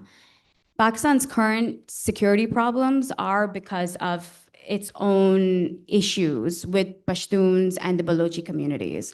Until Pakistan doesn't take an internal look, there's no help from the US or China that can secure Pakistan. Thanks, Zahari. I think that's an especially important point that you ended on. So Kamran, let's sort of broaden the scope. I know that you're a strategic thinker. You do a lot of thinking about deep strategy. How do you see Pakistan's relationships with the US and China fitting in to Pakistan's wider foreign policy and geopolitical or geoeconomic objectives? What is the broader strategic backdrop that we should take into account when considering the Pakistan-US and Pakistan-China state of play? Thank you, Michael. Thank you to the organizers for putting this together and inviting me. 3 broad points. Number one, the United States, after almost 8 decades, is putting... You can't hear me? Can you hear me now? Okay, great. So after about 80 years or so, the United States is looking at a new geostrategy to manage the globe. That geostrategy has implications for Pakistan. It has implications for pretty much the entire globe. But let me sort of drop altitude incrementally. Simply put, the United States is basically saying to all regional stakeholders that you take the lead in managing security and stability and prosperity in your regions. You have to work it out. The United States is not going to do the heavy lifting anymore. And what that means is that in South Asia, somehow India, Pakistan, Bangladesh need to work together, in theory. So that is point number one. So that is caused a massive shift. That would explain why you have a sudden shift in US-Pakistan relations, because Pakistan is no longer being seen by the lens of the war on terror. There's a new approach, a new paradigm. So that's number one. Number two is that the United States is trying to reach an accommodation with China. That has implications for Pakistan as well. The United States recognizes that China is a major geoeconomic power. Again, simply put, the United States has no problem in dealing with China on trade, obviously on fair terms, and there's a disagreement over what constitutes fair trade. But the condition is that the Chinese do not militarily challenge the United States, because you can't have that. You can't be doing business while posing a military threat. And I think that with the recent meeting between Xi and Trump in South Korea, we're seeing the beginnings of that understanding. That also is being shaped by the Chinese imperative. The Chinese economy, is not doing well. And there's a decapitalization. Just yesterday, Bloomberg had this big report on how there's been an unprecedented slump in investments into China. We've not seen that before. The last time we saw it was an anomalous because it was during COVID. But if you take COVID out, you've never seen that. And so the Chinese need to reach an agreement as well. So what does that mean for Pakistan? That means that the two big powers that Pakistan is probably the most strategically positioned between the two are actually not going to be sparring with one another. So that gives Pakistan some breathing room. The other thing is, and going back to my point one, is that has had an impact on US-India relations. US-India relations are no longer that India is sort of has a special relationship with the United States, and therefore the US will lean on India when it comes to South Asian stability. Now it's going to be a bit more, we're going to work with Pakistan, we're going to work with India, and obviously we're still figuring out Bangladesh, but we'll get there. Going back to point two, if the United States is not countering China in the way that we've seen before, then that sort of raises the question of, so how much closeness will there be with India? That's a big question. We are now seeing the formation of a trilateral Pacific Ocean, if you will, alliance with US, Japan, and Australia. India is missing from that. And there are reasons, and I don't want to take up too much time. We can get into it later on. But I just want to paint the broad strokes and sort of say, these are the things that are guiding. So you have more favorable conditions coming for Pakistan. The big question is, can the Pakistani stakeholders, the civil military leadership, leverage this to their advantage? The opportunity is there. Can they do it? Remains to be seen. Yeah, thanks for that, Kamran. And I think that's a critical point. I mean, if we're looking at the US, Pakistan, China triangle today, one really has to start by looking at this interesting reality of the Trump administration taking what appears to be a different approach to China from what we've seen, and that clearly is going to have implications for Pakistan. So I want to sort of dig down just a bit more on how Pakistan is managing all this. And I should say this offhand, that the US governments typically have been very skeptical about the idea that Pakistan actually wants to balance its relations between the US and China, just because Pakistan's relationship with China is so much deeper than it is with the US. So I'd say that there's been a fair amount of skepticism from successive administrations that Pakistan actually does want to play a balancing game. But one might argue that given this unexpected resurgence in US-Pakistan ties, that maybe it'll be easier for Pakistan to do that if it wants. But at any rate, let's go back to you, Mustafa, now. From your perch in Islamabad, how do you see Islamabad's current approach to managing ties with the US and China, keeping in mind this interesting new development with the Trump administration maybe wanting to ease ties with China? And do you think that Pakistan's approach now to the US and China has changed from the recent past? Yeah, thank you, Michael. Before I address that, I just want to respond to Kamran's point, particularly on the two big powers, as he foresees, won't be sparring. And I think it's very important to factor in that this is a Trump-specific arrangement, right? And Trump is a transactional deal maker. He does not represent the United States establishment, right? So when we have expectations vis-a-vis with India or with Pakistan of the United States, I think we should bear in mind that's for the next 3 or 4 years. And we should also bear in mind that the US national security strategy lists China and Russia as the numero uno adversary, right? This is so, and that will not change. And Trump will eventually be a former president of the United States, right? So the support to India militarily, economically, and commercially will be there and its number one primary partner in South Asia. But of course, for the next 3 years, I think it's a great opportunity for Pakistan. And yes, India is, after a long time, at the receiving end. And comes to Pakistan, how are we going to sort of navigate through this exciting and uncertain times? I think that Pakistan has never been, at least since General Musharraf's tenure, when it was Pakistan had a close relationship with Washington, Pakistan has not been so confident and sure of itself as it is today in its engagement with Washington.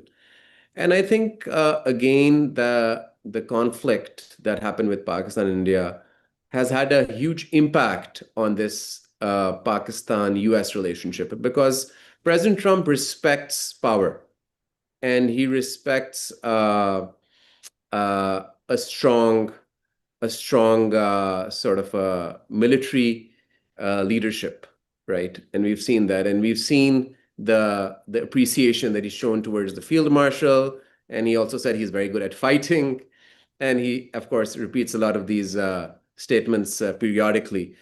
So I think that Pakistan has captured these three things, right? And as Sahar said, counterterrorism has always been something that we've been very closely working on.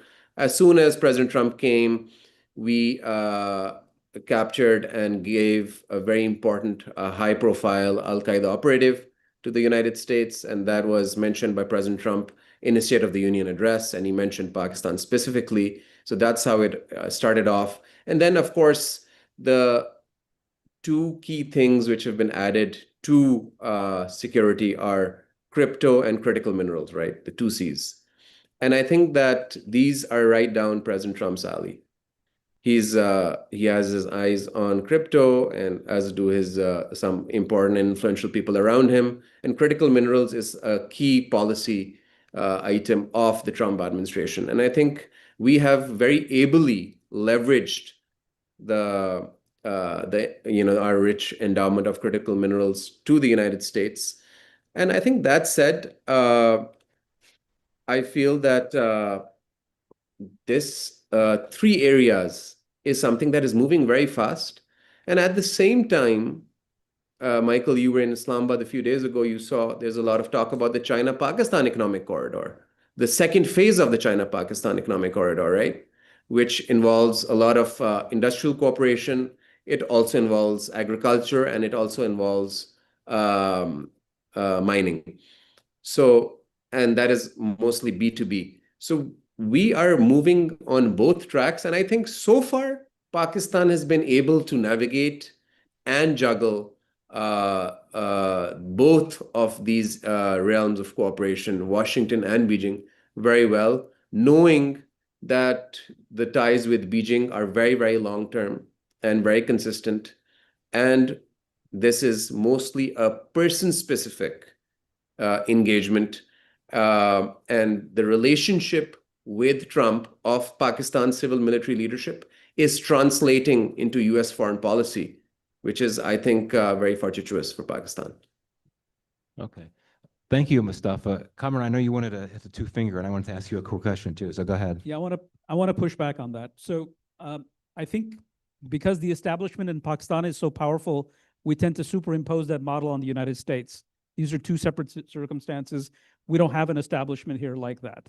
That doesn't mean there isn't an establishment, but it doesn't operate like the way the Pakistani establishment does. So we should be wary of that. Number two, I think there is too much emphasis on the personality of leaders and this whole idea of transactional leadership.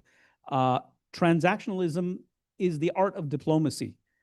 And I know the media loves the word transactional, but if you go back and look at any previous leader of the United States, you could easily call it transactional relationship. So I think we need to move away from sort of the way the media frames these things. And then if you look at just sort of from Trump 1.0 to Biden to Trump 2.0, there is continuity of policy. So to say that this is just revolving around the personality of Trump, I think is short-sighted, because there's a fundamental shift. I mean, if you notice, there's a bipartisan consensus in this country where the voters, whether they vote for Bernie Sanders or they are MAGA voters, they're all saying the same thing. The United States needs to stop its excessive engagement in the world, reduce its risks, and focus on the home side. So I think that resonates in both political leaderships. And I think President Trump realizes that, and he's been able to sort of use that politically to his advantage. Over. Thanks, Kamran. That's terrific. It's a very important point. Let me come to you now, Sahar, and wanted to ask you, there's one set of issues that is reflected rather differently in the Pakistan-US and Pakistan-China relationships, and that is nuclear weapons and broader proliferation, non-proliferation matters. And you study this. This has been a tension point in Pakistan-US ties, proliferation issues. It's been a key issue, a key area of cooperation in Pakistan-China ties, which I find very interesting. So how do you see these matters playing out in the US-China-Pakistan triangle moving forward? I mean, these are sensitive, tricky issues, but I think they're important too. Yeah, no, absolutely. I mean, for Pakistan, Pakistan's nuclear weapons are its jewels, right? It's the reason why Pakistan is able to maintain its security, et cetera. I think it's really interesting when you look at the bilateral relationships in the nuclear sort of dimension. When it comes to nuclear weapons, and from the perspective of the United States, Pakistan's nuclear weapons are a risk. They're something that need to be managed, not something that's empowered. So Pakistan will never have like a US-India nuclear deal, right? It'll simply never have that. Some of it is because of the illicit nuclear network that A.Q. Khan led. So Pakistan is still sort of reeling from that, reputational costs and others. On the China perspective, I would say that China kind of views Pakistan's nuclear weapons as a strategic asset, mainly because they both, of course, think of India as a threat. Very different kinds of threats, but still think of India as a threat. And so, when it comes to anything nuclear, like nuclear energy or dual-use conventional systems, China is a partner for Pakistan. But at the end of the day, both the United States and China, they don't want nuclear war. They don't want a nuclear accident, right? So the US side wants to manage this problem, manage this risk, and sort of keep an eye on Pakistan. And that's why the Biden administration actually sanctioned 4 entities that are sort of responsible for building Pakistan's missiles. Those sanctions still remain. The Trump administration has not lifted those sanctions. In fact, there's no discussion of lifting those sanctions, right? So the US is very, very concerned about Pakistan developing longer range missiles and potentially an ICBM or an intercontinental ballistic missile. On the China side, right, China does not want any nuclear war on its borders. And so this support that it gives to Pakistan comes also with tacit restraint, the expectation that Pakistan is going to manage the escalation ladder, especially with India. And I think that's a really important commonality that the nuclear dimension has. So both the United States and China, at the end of the day, don't want nuclear war in South Asia. And so again, this presents Pakistan an opportunity to sort of use both India and Pakistan as a potential, use both China and the US as an off-ramp manager, right? Because India's foreign policy is, it stems from non-alignment, which means what? That India is never going to form alliances, right? India doesn't have alliances, formal or informal, with any country, even Russia, which happens to be its largest arms, seller. But Pakistan, for the most part, doesn't mind alliances. I mean, it still is a major U.S. non-NATO ally, and Pakistan kind of wears that as a badge. So I think when it comes to the nuclear dimension, one thing that Pakistan can certainly do is present itself as a responsible nuclear actor outside of all the nuclear frameworks, because again, Pakistan is not a signatory of the Non-Proliferation Treaty. It's not a signatory of the Comprehensive Test Ban Treaty. It's not a signatory of the Fissile Material Treaty. So it's not, part of this sort of international infrastructure of non-proliferation or arms control yet. Just because Pakistan is not a part of it doesn't mean that it can't be responsible, because of course, nuclear war would be good for no one. And so I think that's a really interesting part of the relationship as well. Thanks. Those are really important points. Mustafa, look. Sorry, Michael, you were inaudible. If you can come again.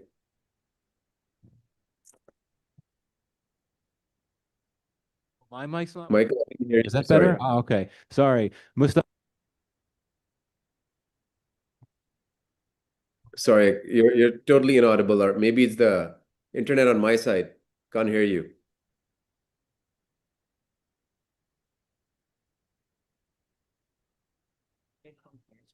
Yeah, Michael, I'm sorry, I couldn't hear you. If you can Can come you hear me again. now? Yes. Okay, Yes. sorry. I said that I see your hands up, so you wanted to make a response. So go ahead. Yes, yes. Yeah, no, I just wanted to, vis-a-vis Trump and Kamran's point on continuity, I feel that if you look at his behavioral trajectory on vis-a-vis whether it was Russia, North Korea, Iran, it's been a departure from conventional and traditional U.S. foreign policy. And Kash Patel's book, Government Gangsters, is a blueprint on basically rooting out U.S. establishment leaders, whether it was the Pentagon or CIA or the Justice Department. And of course, now he's the director of the FBI. So, and he, of course, confessed to being in touch with President Putin before taking office. So I think that his consistency and trajectory has been very, very different from the Biden administration. And if you just look at the relationship between Pakistan and the United States, how it has been diametrically opposite, right, between the presidents Obama and Biden, and how it took a sea change when Trump came in. I think when Pakistan's leadership was talking about just a phone call from President Biden, and now the extensive level of engagement, particularly in these three sectors of crypto and counterterrorism, and of course, critical mining. It is, I think he is, and of course, then reaching out to Iran, in which Pakistan has also played an important part. I think that Trump is someone who is an outsider. He's someone who's not reflective of traditional U.S. foreign policy. He doesn't go by what the State Department or the military-industrial complex tells him. And I think that has been reflective also in his engagement with Beijing. So I do think that the next 3 years will continue to be something that perhaps the U.S. establishment, as we know it, might be slightly different from the Pakistan establishment, do not see US trajectory, and Trump's trajectory is significantly different. Okay, thank you. Thank you, Mustafa. I think that these days, in any conversation that one has, particularly in the US, it's going to come back to our president. There's so much to discuss about him. But let's leave it at there. I'd like to get the audience involved. This is a very dynamic panel, and I'm sure that it's provokes some questions. So why don't we go to the audience? I'm not sure, with a show of hands for those that would like to ask the questions. Oh, there we go. We'll use the mic over there. My apologies. So if you could identify yourself and tell the panelists if there's anyone in particular you want to direct your question to. So please go ahead. Hi, my name's Ahmed. I'm an investment banker in Manhattan. This isn't particularly directed at anyone, but I lived in China from 1999 to 2008. During that time, I saw what looked like US-China strategic convergence in Pakistan on issues like counterterrorism, stability under the Musharraf government, nuclear security, economic support, and managing India-Pakistan tensions. Fast forward to today, do the Trump and Xi administrations show any comparable alignment in how they want Pakistan to behave? Where did their interests genuinely converge now? Where do they diverge most sharply? And is there a realistic pathway for the two powers to coexist in Pakistan's strategic space? Thanks. Anyone want to tackle that? Go ahead, Kamran. Great question. I think yes. The simple answer is yes. There is space because the imperatives and the constraints of the United States and China are as such that Pakistan is not viewed as sort of, oh, if you're the US, how close are you to China? And then the Chinese are going to say, well, how close are you to the US? I don't think that's happening. I don't think Pakistan's relationship with China, despite the fact that some 80% of all Pakistani military hardware is now coming from China, is being perceived as a threat in the United States. Likewise, the China-Pakistan economic corridor is not perceived as a threat for the simple reason because the United States realizes that Pakistan's fragilities and there's not enough appetite on Capitol Hill to financially help out Pakistan. So if China is helping out and stabilize, that's in the US interest. It's not in the US interest where you have a strategic vacuum in Afghanistan and you have these tense relations with India for Pakistan's situation to deteriorate, considering what you mentioned about Pakistan's western flank, the Pashtun and the Baloch insurgencies. So the United States realizes that. And so this isn't sort of a zero-sum game here. So I would say yes, there is opportunity for Pakistan. Again, I'll go back to what I said in the beginning, is that the question is not what the US and China will do with regards to Pakistan. It's what Pakistan will do looking at this broader landscape. Okay, thank you. Next question. Afternoon, everyone. Really happy to be part of this event. It's really well organized. Michael, can I ask the question to you? I've been following your work and I follow your opinions on South Asia, especially Pakistan. I want to put you in a difficult position. I'm going to put you in the shoes of Asim Munir and ask a hypothetical question that if push comes to shove from the US, and it can be on any point, it can be on Pasni Port, it can be on Kandahar, it can be on any other geopolitical area, where will Pakistan tilt? Will they lean on US and break their relations with China, or will they try this balancing act? How will it pan out? Well, I've got a good out for this question because I'm the moderator, not a panelist. But I would caution the field marshal in this case, though I'm sure that he recognizes this, that one should not place too much stock in the Pakistan's relationship with the US now. I actually think that the way in which the relationship has been refashioned in recent months during the first period of the Trump administration, it's not sustainable. I think there's a lot of questions about what could actually be done in this relationship, particularly given all the question marks associated with extracting critical minerals, crypto. If there's been any type of substantive cooperation to this point, and I think this was mentioned before, it's been with counterterrorism, particularly when it comes to Islamic State, Khorasan. But even that, I think, has been quite limited. I would not want to be in the position of being asked to give advice to Pakistan's army chief. It's not my role, but I think that even he would recognize that at the end of the day, Pakistan's prospects with its relations with China are much more positive and much stronger than they are with the U.S. Maybe others would like to respond to the question before we go to the next. Anyone? Yeah, Mustafa, go ahead. Yeah, no, I think there's a lot of talk about Pasni, and I think that is, I think, just misplaced expectations, because there's no real cooperation or proposal on that front, on that port. And I think as far as Field Marshal is concerned, I think he's also publicly spoken about this and about Pakistan's relationship with the US and with China, that Pakistan is not looking for that economic support, but mainly investment, right? As an investment destination, and upping its game in terms of making bankable projects, right? Whether it's in the China-Pakistan economic corridor, and whether it is vis-a-vis crypto or critical minerals. And I think, or whether it's with the relationship with the Middle East GCC countries, right? It's been bankable, feasible projects that can get real equity investors in.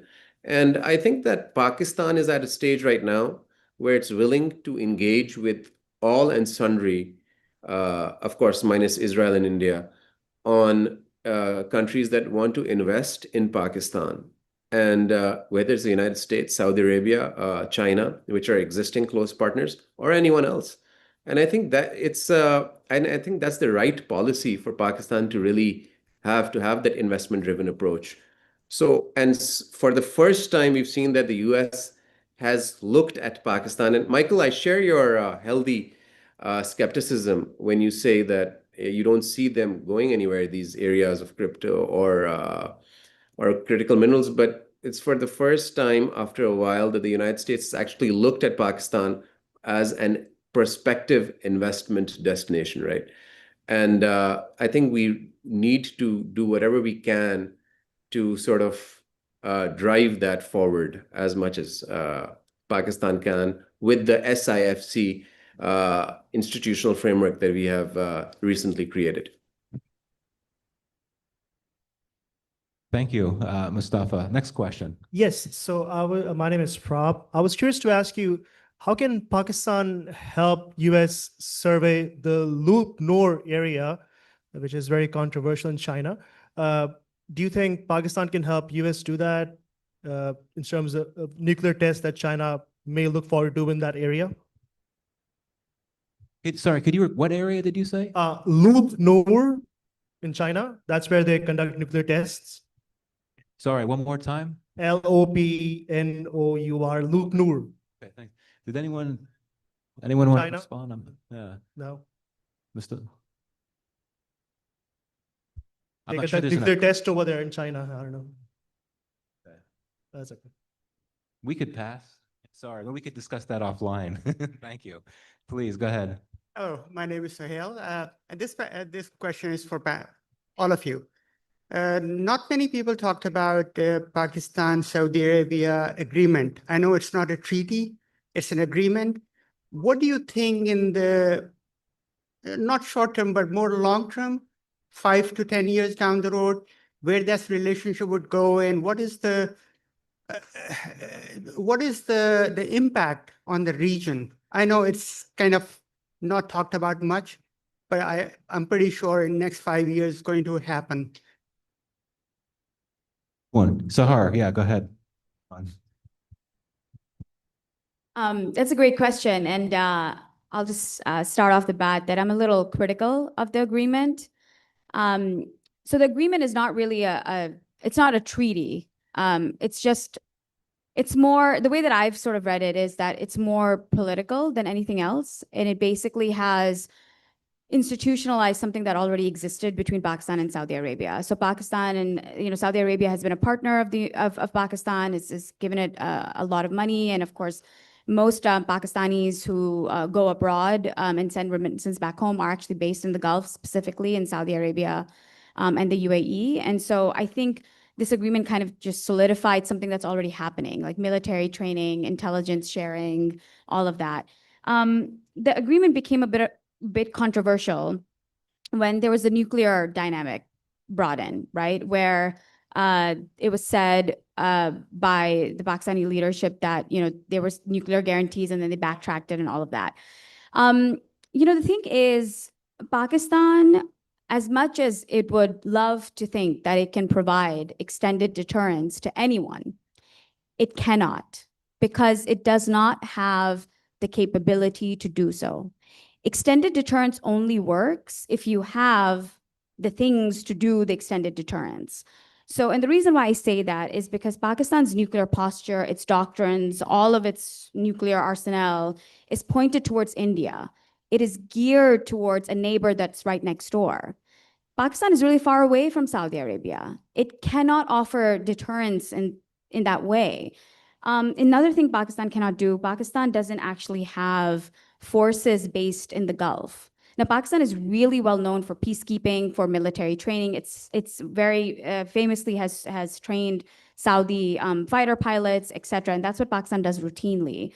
But it doesn't have like a continued military presence. Also, the agreement doesn't talk about creating an institutional framework. Like, it doesn't talk about creating command and control, like joint operations or anything like that. So again, from the Pakistan side, it's more about prestige. Hame dekho, hamare paas jauhari hatiyar hain, hum de sakte hain, right? Islamic bomb. I mean, I would urge Pakistan, for whoever's listening, to just calm down a bit because they don't have the capabilities, right? The second thing is for the Saudi side, right? I think the message is geared more towards the United States, which is, the US, as Kamran pointed out, there's a shift in strategic thinking in the US. And the US doesn't want to be the sole provider of security for a bunch of allies, right? Saudi Arabia included. So this agreement basically gives Saudi Arabia a chance to say that we are diversifying our security partners, right? Pakistan is a friend of yours, it's a friend of ours, makes sense that we've gone this route. And it gives Saudi Arabia a chance to show that it has some latent deterrence expectations, right?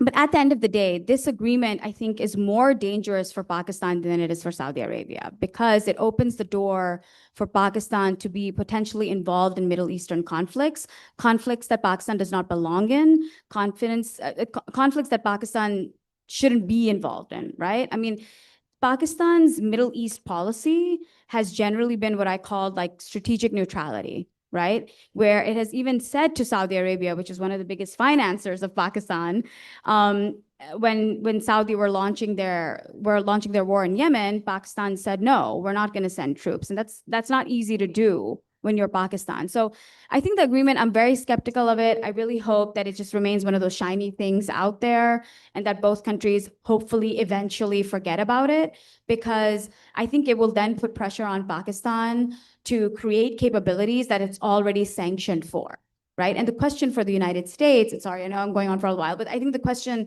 my last point is the question for the United States becomes, look, the US has already sanctioned Pakistan's long-range missile companies, the companies that would be responsible for acquiring the equipment and technology to build these long-range missiles that Pakistan wants but doesn't have. If this agreement is something that the US really wants, and if the US really wants Saudi Arabia to rely on Pakistan, that would mean that then Pakistan should be allowed, potentially given the opportunity, to develop long-range missiles, which again is not going to go over well for India. It's not going to go over well in the China-India dynamic, right? And it really begs the question of non-proliferation globally. So I think ultimately this agreement is completely unnecessary, was for show. It feeds egos more than anything else. And like Pakistan simply should stay away from it, in my opinion. You were not mincing words. Thanks, Sahar. Kamran and then Mustafa. Yeah, very quickly. So I think Sahar expresses genuine concerns, and I agree with her concerns. I just want to look at it from sort of an imperative point of view. The Saudis have been told by the Americans, the Middle East is your problem. Gaza is your problem. We'll end the war. You have to work with Israel. And if you want a Palestinian state, we'll support it. But the ball is in your court. Work with the Turks, work with the Qataris, and deal with this. Now, if you're Saudi, you look at that and you say, well, I've never done this before. And so and you're asking for troops to be sent to Gaza, the International Stabilization Force. So I see this strategic mutual defense agreement as basically the Saudis saying, well, we don't have the forces to send. We can pay for it. Our ally Pakistan can, put in the human resources, and we'll call it a deal. So that is part one. Part two is the Saudis are looking at this long term. As the U.S. retrenches and takes that secondary role, what will the Middle East look like? Iran has been weakened, but Turkey has risen. Turkey is a competitor to the Saudis. The Saudis do not want to be relieved of the Iranian threat, only to be, going into a direction where Turkey will dominate the region. So having the Pakistanis on their side is sort of hedging. So obviously, yes, Sahar is right. There are no command and control structures. We don't know what this will look like operationalized. But that is sort of the strategic thinking. I think the first test of this will be Pakistani forces going into Gaza. The Indonesian government yesterday announced 20,000 troops for Gaza. So I'm waiting on, the Pakistanis to say, okay, we're going to send X number of troops. So is Azerbaijan committing? And then there's the Turkish question, which the Israelis have some reservations, but I think the Trump White House is going to try to iron those out. Thanks, Kamran. Mustafa, go to you briefly. Yeah, well, I think that obviously this was fast-tracked by the attack of Israel in Qatar. And that gave a message to the GCC countries that US is no longer willing to stick its neck out and be the net security provider for the Middle East, even though there was a huge military base in Qatar of the United States, right? So obviously, I agree with Sahar that this is more symbolic than substantive. But I think that Pakistan, being the only Muslim nuclear power, and having an agreement with Saudi Arabia, where Saudi Arabia will probably, I'm expecting, be supporting Pakistan extensively in investments and financially, much more than previously, while Pakistan can extend some sort of protection to Saudi Arabia. And also, it's not only about external defense, I think it's also about succession. After King Salman, Mohammed bin Salman, succession and remaining in power is integral, and he is a very ambitious person. And the Pakistan Armed Forces and military being there for that and in crushing any potential sort of popular discontent or any protests, which is a real fear in these countries, is also, I think, an angle to this defense agreement. Thank you, Mustafa. So we have only 2 minutes, but I know there have been two people, or there had been two, now one. Oh, two, who've been waiting very patiently. So why don't you both ask your questions very quickly, and then we'll have our three speakers offer a very brief 30-second response. So please go ahead. Thank you. So I actually did my senior thesis on America, Pakistan, and China. So my senior thesis was based off of Chinese neocolonialism that's taking place currently. So I just wanted to ask, to what extent do you think Pakistan has shifted from a US neocolonial position to a Chinese neocolonial position? Okay. Thank you. And last question. Hi, guys. Thank you all so much for your analysis. All four of you, Michael, you included, give out analysis that is seen by State Department officials, by the US Congress, and other think tankers. And I'm wondering why military authoritarianism and its destabilization effects on the Pakistani polity is never part of the analysis, and why there is no emphasis on that. And so if you could sort of touch upon that, I feel like the US is risking its long-term relationship with 240 million Pakistanis by propping up this military regime. It's not just this one, it's successive US governments. Thank you. Kamran, you wanted to... Second question first, and then I'll go to the first one. Very quickly, there's nothing the US can do. It's not in the US interest to basically say what kind of government there should be in Pakistan. Ultimately, this is an evolution of Pakistan. The Americans will work with whoever comes up. If it's with Ziaul Haq in the 80s, so be it. If it's Musharraf, so be it. If it's a civilian government, if tomorrow we'll have Imran Khan as prime minister again, sure, we'll work with that as well. As for the neo-colonial thing, I don't think that the Chinese have ever deployed a multi-divisional force beyond their borders. So I doubt that there's going to be a neo-colonial project for Pakistan. Thank you. Sahar, and then Mustafa, go ahead. In terms of, I'll answer the first question first. In terms of neocolonialism, look, I mean, I think this critical minerals deal that the U.S. has is basically neocolonialism, right? It's extractive in nature. And I think, unfortunately, Pakistan, because of its own internal issues, is not in a position where it can basically, not have extractive forces in its realm. And so I do hope that the critical minerals deal that it has with the United States and everything that's going on with CPEC is something that actually benefits Pakistanis, specifically Balochis, since most of the work is being done in Balochistan. But I wouldn't hold my breath for that. In terms of, why isn't the U.S. doing anything? Historically, the United States. It's not what the US is not doing. It's why that's So- part of your analysis. Part of our analysis? Well, I mean, I can't speak for anybody. I mean, well, I sort of know all of them at this point. I mean, I think all of us have collectively have been critical of the Pakistani military and Pakistani military overreach and executive overreach. I don't think that any of us have ever said or written that this is a good thing that's happening. But, ultimately, I think, we're sitting in DC, right? So at least I can speak for my own framework when I do this kind of analysis. At the end of the day, what really matters for the US-Pakistan bilateral relationship is what adds stability to the relationship. And, ultimately, fortunately or unfortunately, depending on where you're sitting, the military is one of the only institutions in Pakistan that's able to get things done, right? And I say this from a foreign policy perspective. And I'm not saying this as like, this is a good thing that whatever happened with the 27th Amendment. But sitting in Washington, what Washington is concerned with is the party that's on the other side, can they deliver what they promise, right? So if we have an interaction with them, can they do what they say? And, and unfortunately, no civilian government has ever proven that it can be beneficial to the US.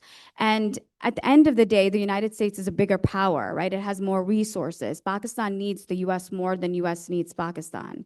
And so that's why, at least under the Biden administration, there was a frozen relationship, essentially, where I don't even think Biden ever called Imran Khan. And from a constitutional point of view, from a human rights point of view, it's extremely disappointing, right? I think what's happening in Pakistan is absolutely something that is terrible. It's not good for democracy or the democratic health.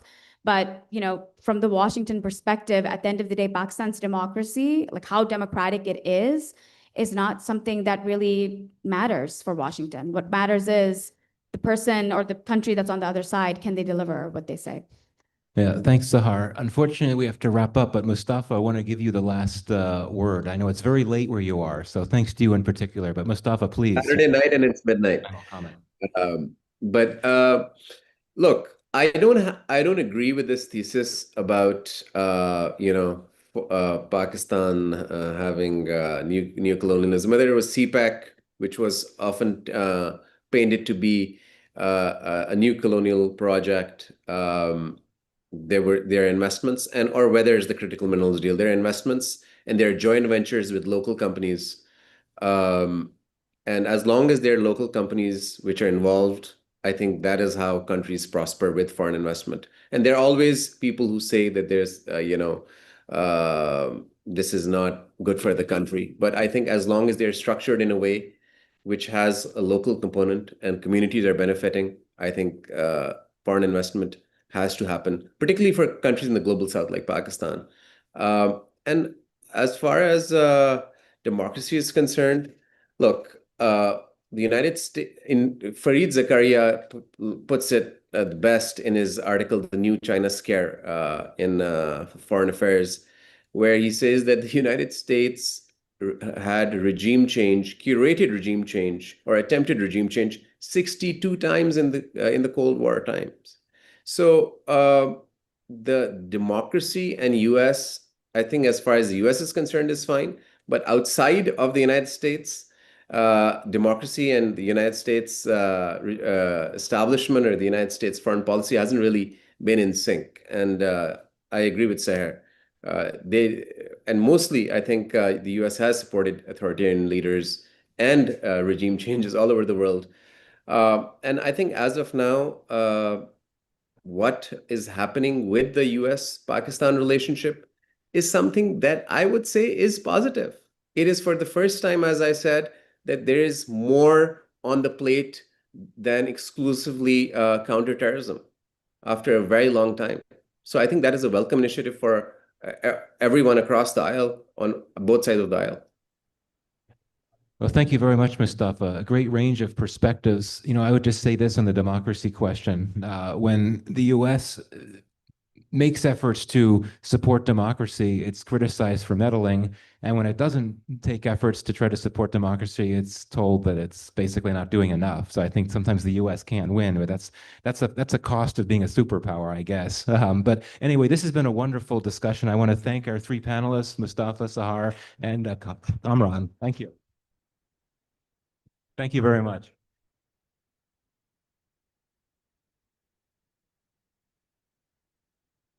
Thank you. Hello. Thank you so much, Mike. That was very well done. And I'm glad we had a range of perspectives here. We're going to move on to our next panel, but please remain seated and try to float around the two panels as well. We have a really interesting panel on the public health side, but I will invite Ishal to announce the next panel now. And I will also invite the panelists to join us. Thank you.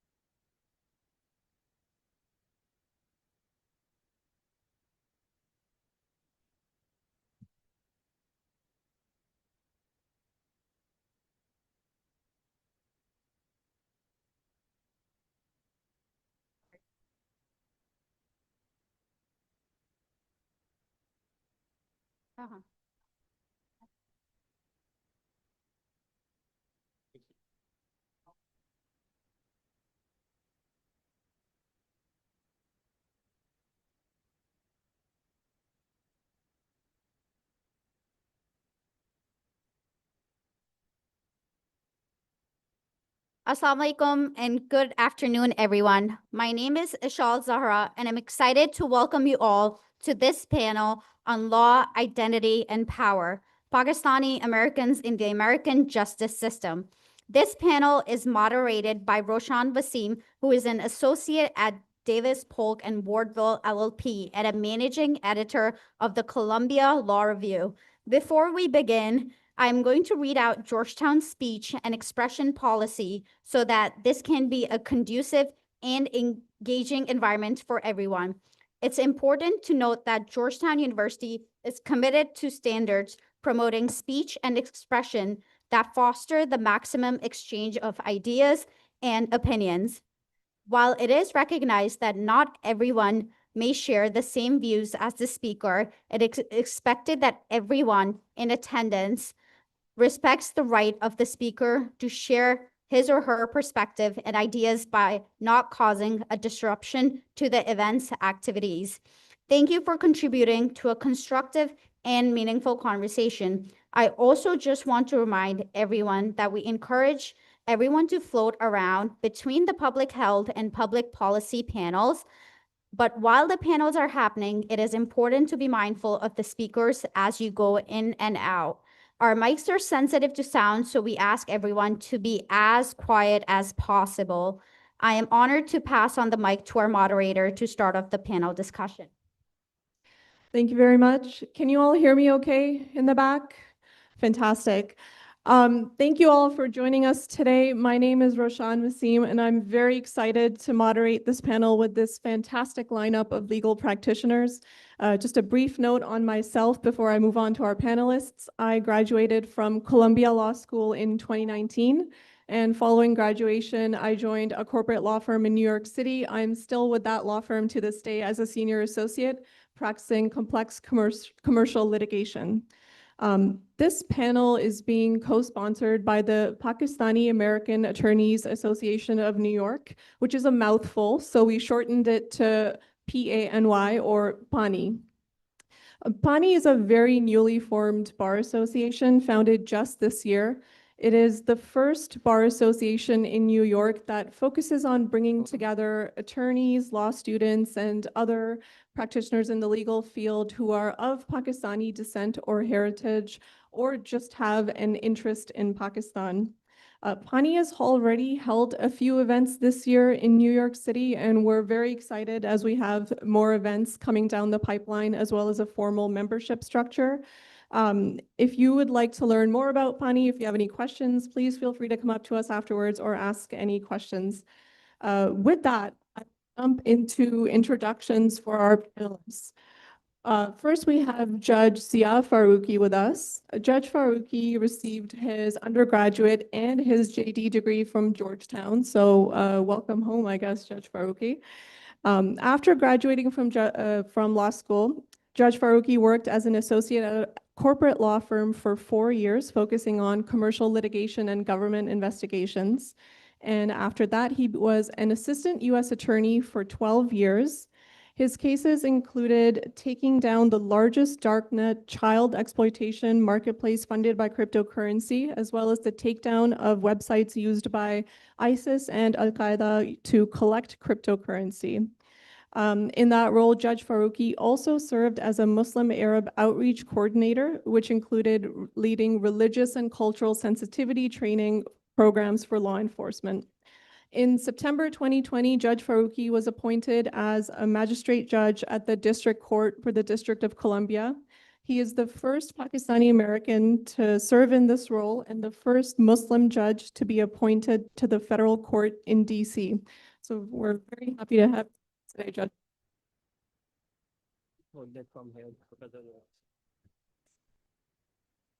Thank you. Oh, there you can. I'm told if you hold it from the top. Hold it from the top. Yep. There you go. I was going to try to interrupt your introduction to point out you're not just at a law firm, you're at one of the most prestigious law Oh, well, firms this in the isn't world. about me. I think it's about all of us, but okay. Moving on to Manar. Manar received her JD from Brooklyn Law School, and while in law school, she had an article published in the Brooklyn Journal of International Law regarding domestic violence in Pakistan. And following graduation, Manar held roles at the National Clearinghouse for the Defense of Battered Women and Legal Services NYC, working to help survivors of gender-based violence through criminal and civil systems.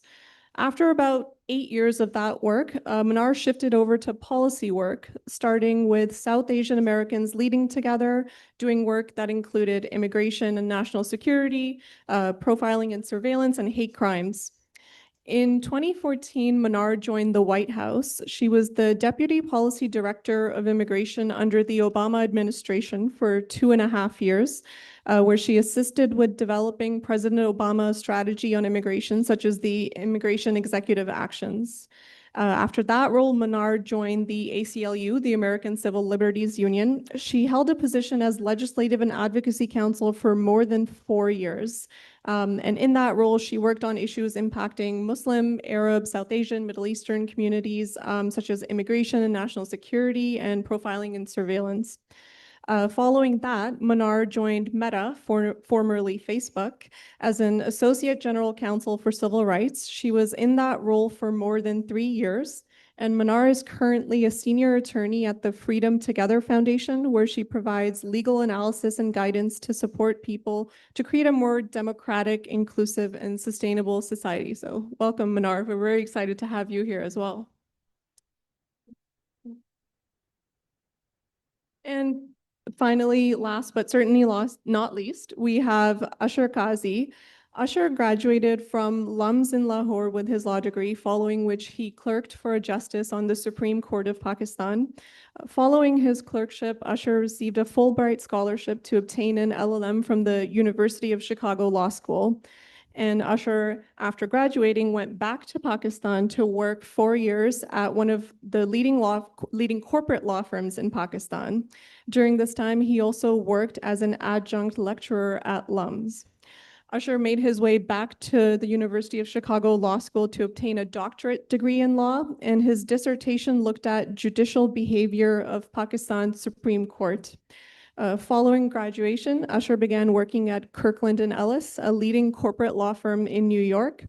Ashar has been with Kirkland for more than 7 years and has been a partner at the firm for the last 2 years. In this role, Ashar advises clients such as private and public companies and investment banks on debt and equity offerings, securities and stock exchange rules, and corporate governance issues. So welcome, Ashar. That was a lot, and I'd like to start getting into a lot of these roles. Over the next hour or so, I would like to cover how our panelists got to where they are, and I want to specifically think about how their identity as a Muslim, as a Pakistani, may have shaped to where they are, shaped how they got where they are, may have shaped their journey along the way, whether it posed any challenges, whether it gave them any benefits. So let's start off with sharing, if each of you could share what drew you to the law. And this is a very personal question for me. Growing up as the eldest child of immigrants, I often felt I had only 3 really viable career paths. I could be a lawyer, I could be a doctor, or I could be both. So I want to pose this question to the 3 of you. Did your family's or community's idea of success influence your career path? Maybe yes, maybe no. And in general, what drew you to the legal field? Maybe we'll start off with you, Judge Faruqi. Sure. Thanks so much. Well, I would say perhaps because I predate you, there were only 2 career paths. When I was growing up, it's either doctor or failure. And so I'm glad to see lawyers have fit into the roadmap these days.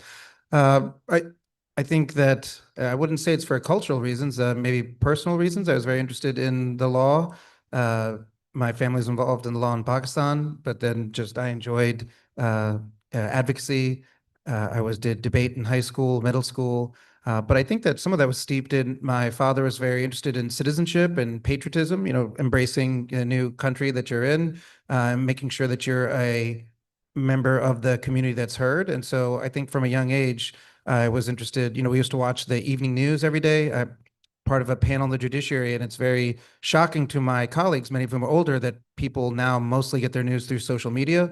Whereas when I was growing up, you got your news from sitting down and watching the evening news, depending on Dan Rather or Peter Jennings, people who are now, long since gone. And it's hard to imagine getting the news in such a sort of asymmetrical way, right? You're just receiving it, you're not curating it. But I think my community identity more so from my family was just that we need to be involved in this new country. And so that meant being equipped to have the skills to do that. And the law seemed the way to be to do it. And so as I got older, I'd say more the interesting thing is getting into public service. There was one family friend that she was the first person to join the State Department in the community, right? So I think that was pretty atypical, and I think that was an inspiration to a lot of people in the community that, we do need to be involved in, U.S. government. We don't have to just do medicine or just do private practice. There's also other opportunities to participate. Thank you. Yeah, Manar? Sure. Thank you for having me. So like you, I was doctor or nothing. My parents were actually very unhappy, and I think are still unhappy that I'm a lawyer, because that apparently makes me argumentative culturally and unmarriable. But I don't think they were ever really, they made it very clear, let's say, that they were never excited about me being a lawyer. I actually ended up going to law school because when I was in college, I volunteered at a domestic violence hotline for a summer. And I have like a very particular memory of this that very much influenced my career path, at least initially, where I worked at a hotline and I got a phone call when I was the only one there from a Pakistani woman, probably about my mom's age, who only spoke Urdu. My Urdu is trash. My grammar is awful, but I can understand everything. So I was able to kind of have a conversation with her. She was suicidal. She had come to this country, had an extremely abusive husband, had nobody here. Her family didn't want her to come back because she had married, come to the States. We all know the story. And she felt like reaching me was like a sign from God and a sign that she should not hurt herself. So that day turned out okay, but I didn't ever know what happened with her. And she did end up calling back on a day when I wasn't there. I only worked certain hours. I was a college student, and I had no idea what happened to her after that. And I think for me, she very much symbolized like my mom's story coming here, other family members I know, any one of my aunts, my grandmother, who could have been in an experience where there was culturally no support system for her, definitely not here, and no pathway to leave. And I wanted to be able to give people options and be able to see those through to their finality. And I couldn't do that from a hotline. And I felt like I could do that as a lawyer if I could offer people protection in court. I think I learned a lot of lessons there on how much we can really offer and whether or not we can actually see anyone else through to the end of something like that. But that was why I chose that path. Yeah, thank you. That's fascinating, and we'll certainly pick up on some of those themes in our discussion. Yeah, so for me personally, I was just really interested in studying law. And I was fascinated by legal reasoning. I remember taking a law course during my A-levels. And I was always drawn to math. So I loved logic. And I just enjoyed how rationality plays into legal reasoning and how pervasive law is in every aspect of our society, whether it's when is it that a contract is concluded to something as grand as what are the limits on parliamentary authority and when can the parliament amend the constitution. So for me, combining math and logic and legal reasoning and applying it to something far more interesting was the catch. Growing up personally, it wasn't the success of law which drew me to it. As a matter of fact, I would say that for people growing up in Pakistan, it's actually really difficult to be a lawyer, and starting out as a lawyer is really difficult. Most of us need to subsidize our practice initially. And just to share a personal anecdote, I graduated and I tried getting a credit card, and my application was denied because I was a lawyer. So lawyers are not respected. Things changed after the lawyers movement, but it's tough being a lawyer in Pakistan. Yeah, absolutely. And that's actually one of the things that I wanted to speak with you about. And we'll get into it. But you are the only one on this panel who has practiced law in Pakistan. So I want to ask you a little bit about how that compares to practicing law in the US. But I want to go back to the beginning a little bit. And Judge Faruqi, Manar, I'll pose this to both of you. You both started law school in the fall of, in the fall of 2001. Certain significant events happened in this country in the fall of 2001. In the years that followed, did your identity as a Pakistani, as a Muslim, shape how you viewed your trajectory? Or perhaps did it shape how others in the law, in the legal field viewed you? Sure, I'll go first. So yeah, I was at Georgetown for law school, which is right next to the Capitol building. And I was there for school on 9/11. It was the morning started like any other day in law school. I was going to my torts class. I was running late. And, when I got there, the teacher told us just to go back to our dorm. There'd been some sort of attack. And, I think prior to Pearl Harbor or something, right? This has been a long time in our country's memory, but where, there's some sort of attack in the continental United States. I mean, it was really hard to even understand what's going on. So we just went back and turned on the news and started watching it at the dorm on campus. What I didn't know is that my mother who's here in the audience, there was lots of rumors, things flying around. People said that, there was an airplane that hit the Capitol building. I mean, that's within, I don't know, 2-minute walk from the law center. And so I think she was very concerned that something happened to me. And so on a very basic level, it was the day of personal safety, I was concerned. But then quickly, yes, it did impact my identity. I remember afterwards, felt like everything was about 9/11. And those of us who are particularly Pakistani Muslim, we were thrust into a public-facing sort of response.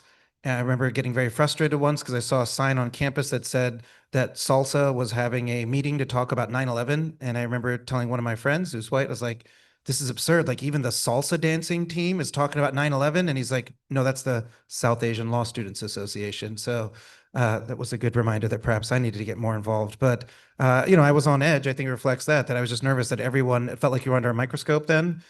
My mom, many people that put up American flags in their house and tried to demonstrate that they were in fact good Americans. And so it certainly was disconcerting. You were worried about how Muslim you should outwardly be. I was fortunate to be in Washington, D.C., which I think, is pretty cosmopolitan, has a lot of international people, a large Muslim community. Georgetown has a huge support for its Muslim students. And so I felt very fortunate. But it was certainly a challenging time. And yeah, that shaped how I viewed myself and where I fit in to the legal community, American community afterwards. That, I know at times I felt like I was a little bit defensive more than I would have to be if I was somebody else. Yeah, Manar? Yeah. So like you, I was a 1L on 9/11. I was in Brooklyn at Brooklyn Law School, so about a month into my time in New York City. Brooklyn, if folks don't know, is right over the Brooklyn Bridge. So it's in Brooklyn Heights on the edge of the water.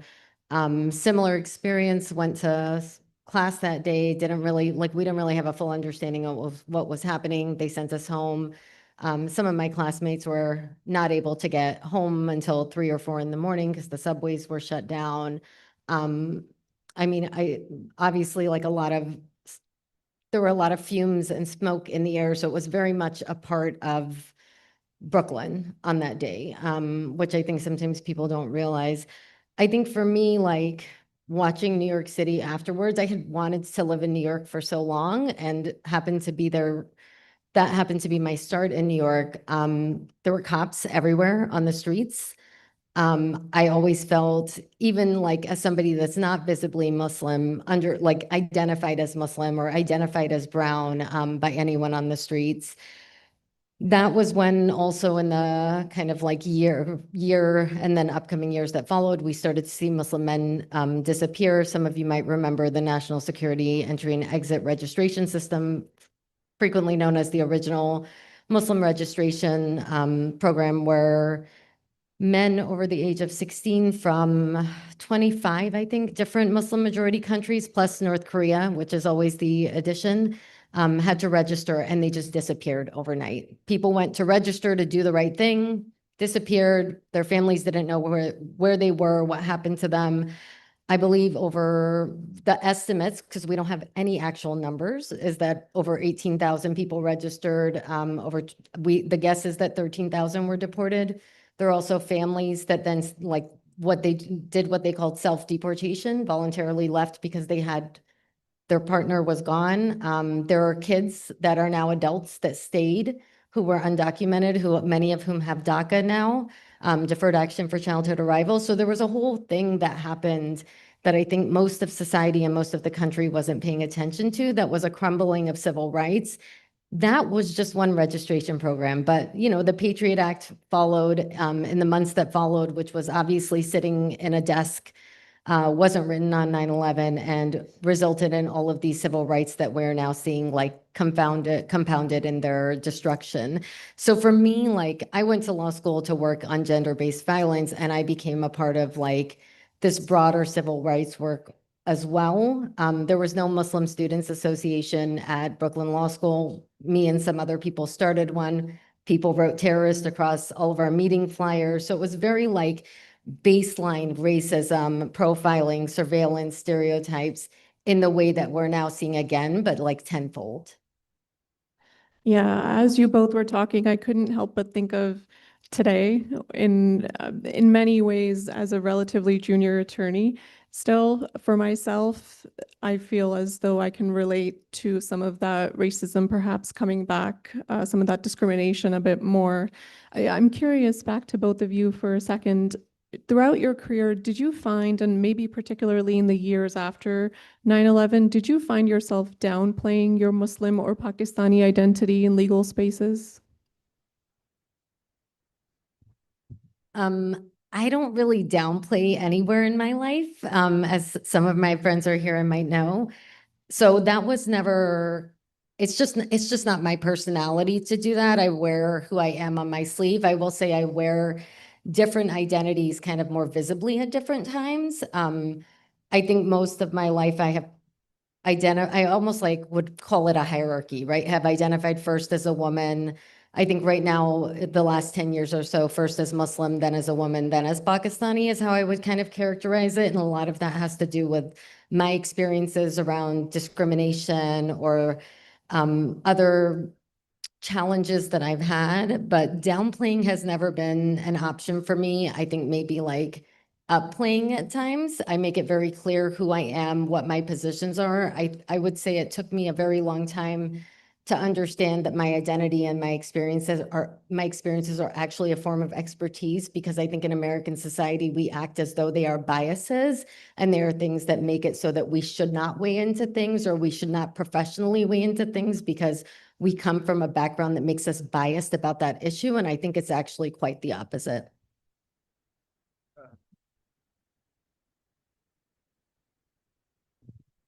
Try again. Oh, there we go. I would echo same comments. I mean, you can try to downplay as much as you want to that you're Pakistani, or you can try to downplay that you're Muslim, or you can try to downplay, other parts of your identity. But downplaying involves necessarily an audience, and that audience can refuse to listen to you. So you can downplay as much as you want to, but as long as your name is Zia Faruqi and you look like this, right, it's not going to work so much. And so, I'm a firm believer in, I guess, I not heard the term, but I will now co-opt it, upplaying. I mean, I talk to law students all the time. I think it's important that the things that you see as weaknesses, you instead try to turn them to advantages. And so that was in your prior question asked. Sure. And I think I wouldn't have gotten to places I am if I had not had support from the Pakistani community growing up, for the Muslim community, but also when I went into spaces where people like me had not been before, instead of highlighting the fact that I had not been, shying away from the fact, I highlighted it.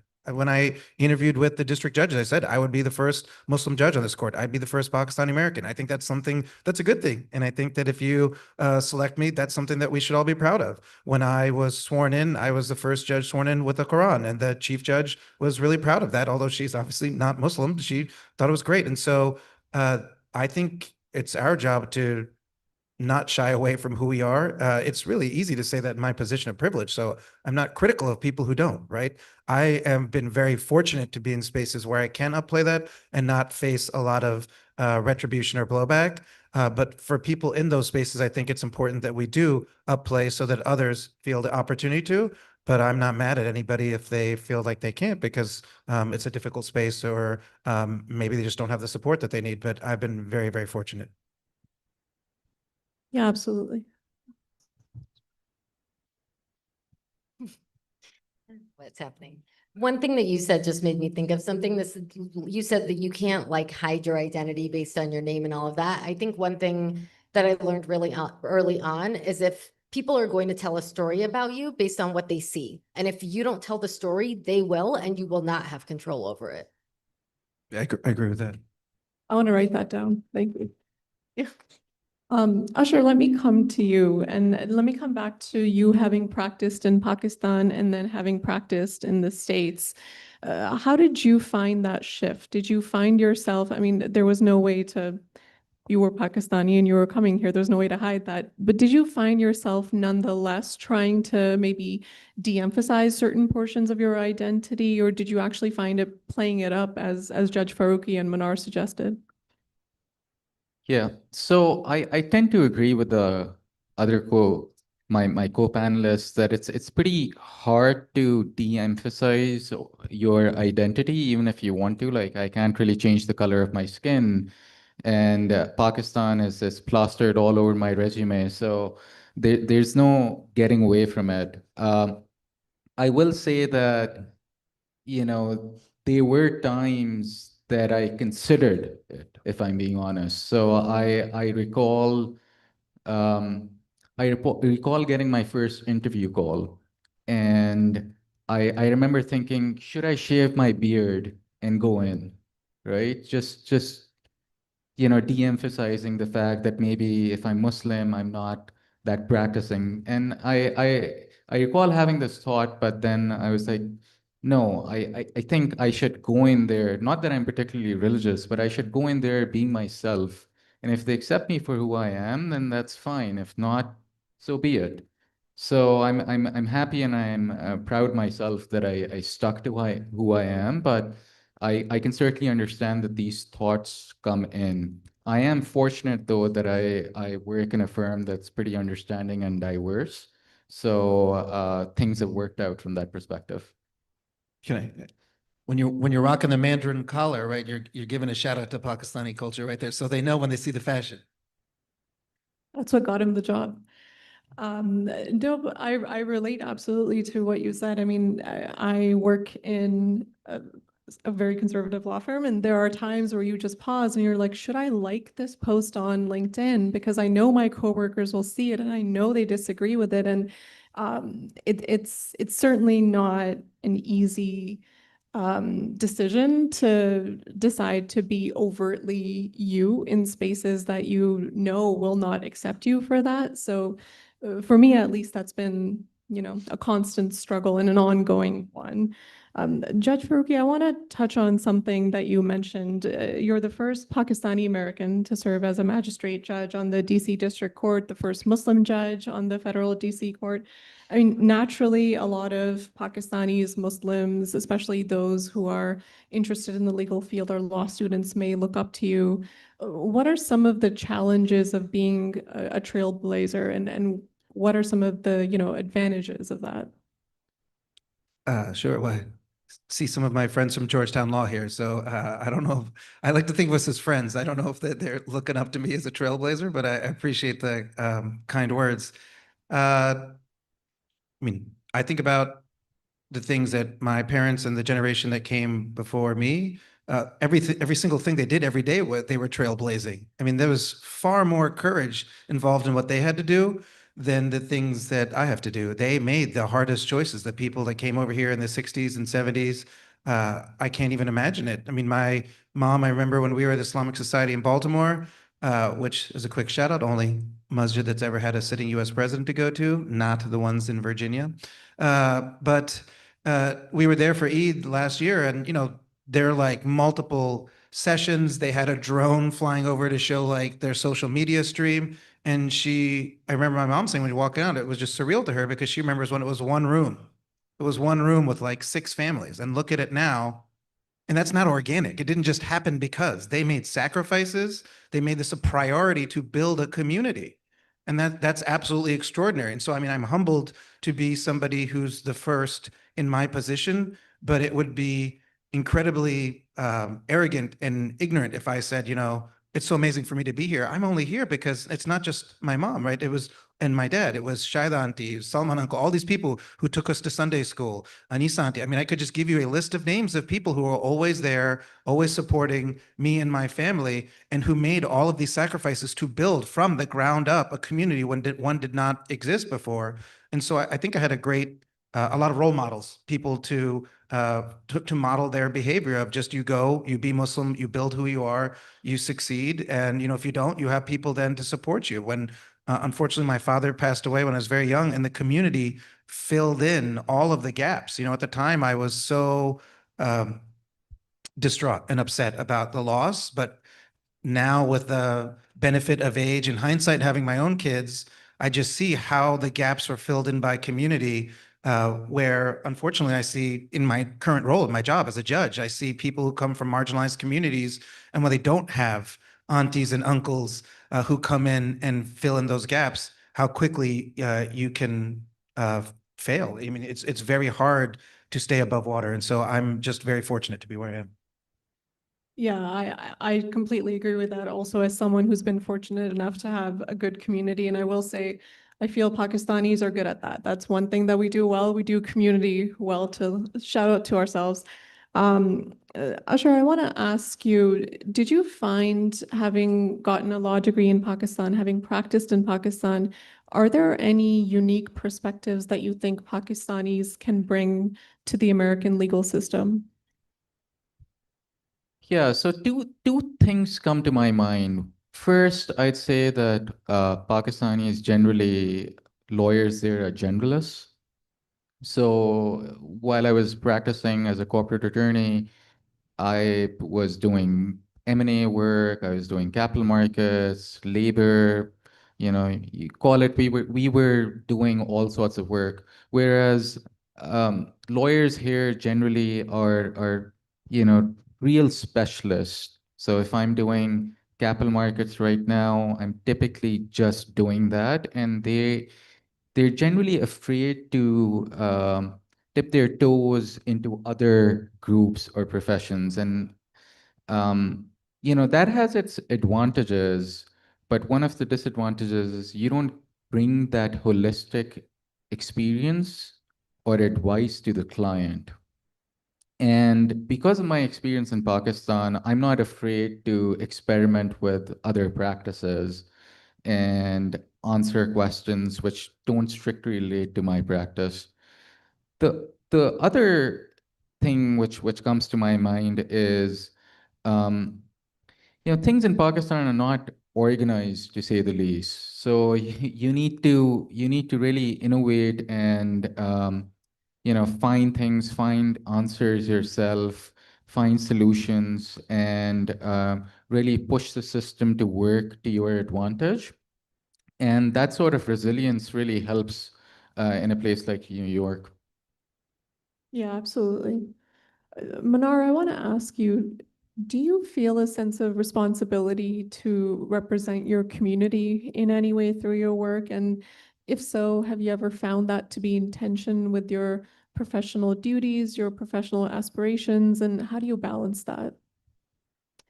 So I think for me, you heard a little bit of my bio, from doing gender-based violence work to immigration, national security, free speech, surveillance profiling work, into a bunch of different fields that are all connected to civil rights. So for me, my purpose has always been centered around marginalized communities and protecting and enhancing rights so that there is some level of equity in whatever system, whether we're talking about social media, we're talking about our laws, we're talking about employment opportunities. So for me, the thread is the same. So whether it's Pakistanis, Muslims, women, whatever community that I am resonating with and connected to, they are part of that structure of civil rights, both violations, and especially right now in the free speech context, we're seeing come hard at immigrants in particular. Those have always been very much in line with what I do. I think where I have struggled is when I have failed at that. So we all work within the systems that we're given, and you can't, if everything was going to be the way that I thought it should be, I would be the president, right? Like, so when I'm at Meta on the civil rights team, I'm up against huge battles that negatively impact, in that context, speech of my communities, whether it's Pakistanis, Muslims, whether I'm thinking about Palestinians, whatever it is. Similarly, in the White House, when I'm looking at immigration, I'm looking at how does this impact my communities as well as other communities, because you want to see as much benefit and equality as you can. So where I've struggled the most is it's not really about like things being in conflict, it's not being able to win. And I will say it is often the hardest to win for Muslims or brown communities. That sort of leads me into my next question, which is for the whole panel. And Judge Faruqi, maybe we'll start with you. Why do we still today in the United States still see relatively few Pakistanis or Muslims, particularly in senior levels of the legal profession? And what are the reforms, the practical ways that you think we can improve that representation? Well, I think that there will always be a drive to, it's just innate in our DNA to go to medicine, right? But not everyone can do that. Now I think there's a lot of people involved in technology, but the law, I think in maybe previous years, it wasn't as apparent where it fit in our lives. But I think these days with immigration issues, criminal justice, reproductive rights, whatever it is, it feels like a lot of what happens in your everyday life happens in the law. I was guest lecturing in class at Georgetown last semester, and I told the students when I was sitting here, when I was on campus many years ago, I couldn't have told you what was on the Supreme Court's docket, even though I was interested in going to law school. But I mean, there are high school students now who are acutely aware of what's on the Supreme Court's docket, what's going to be happening, how does it impact issues of national importance. And so, I mean, I would hope that raised awareness is one factor, but then the other part is community, right? We talked about the strength and the costs and the benefits we have a very involved community in our young people's lives. And so I think for people in the community, we should encourage people that it's not just to get into the law, and I'm supportive always of people who are going to corporate law. I think it's important. There's nothing wrong with being financially independent, successful, but I think we need to be acutely focused on encouraging people to be public interest lawyers, people who are going and making sacrifices for our entire community, so that our entire community can have those benefits. So when someone goes to an ACLU or goes to a free speech organization, that benefits all of us. And so we need to make sure that we're lauding those people just as much as we laud the fourth-year resident who's got a new Mercedes and going to Turks and Caicos for a vacation. But I guess so community can do a better job, but that's just one idea. Yeah, and there is so much need for immigration attorneys, for instance, to advise our communities, civil rights attorneys. And I think perhaps now folks are starting to realize that we do need people in those places. They are just as important as doctors, for instance. Manar, did you have any thoughts on this question? Yeah, I mean, I'll say, so when I was originally asked to speak on this, I had a personal conflict. And so me and a couple of I've literally reached out to every friend in the kind of like public sector space. And I was like, do we know a Pakistani woman lawyer in that? Because I had my own agenda. I was like, there needs to be a woman on the panel. And also they need to come from the public sector, because we have the bench represented and we have the private sector represented. And we couldn't think of anyone in the area. And that alone, like, it doesn't mean they don't exist. It means that we're not connected and we're not actually networking. I can tell you so many different public interest lawyers who do this work from different identities, but I couldn't think of a Pakistani woman. I don't even know if I could think of a Pakistani man. So I think that's like, to me, the gap is both in the pursuit of certain things and then also in the network.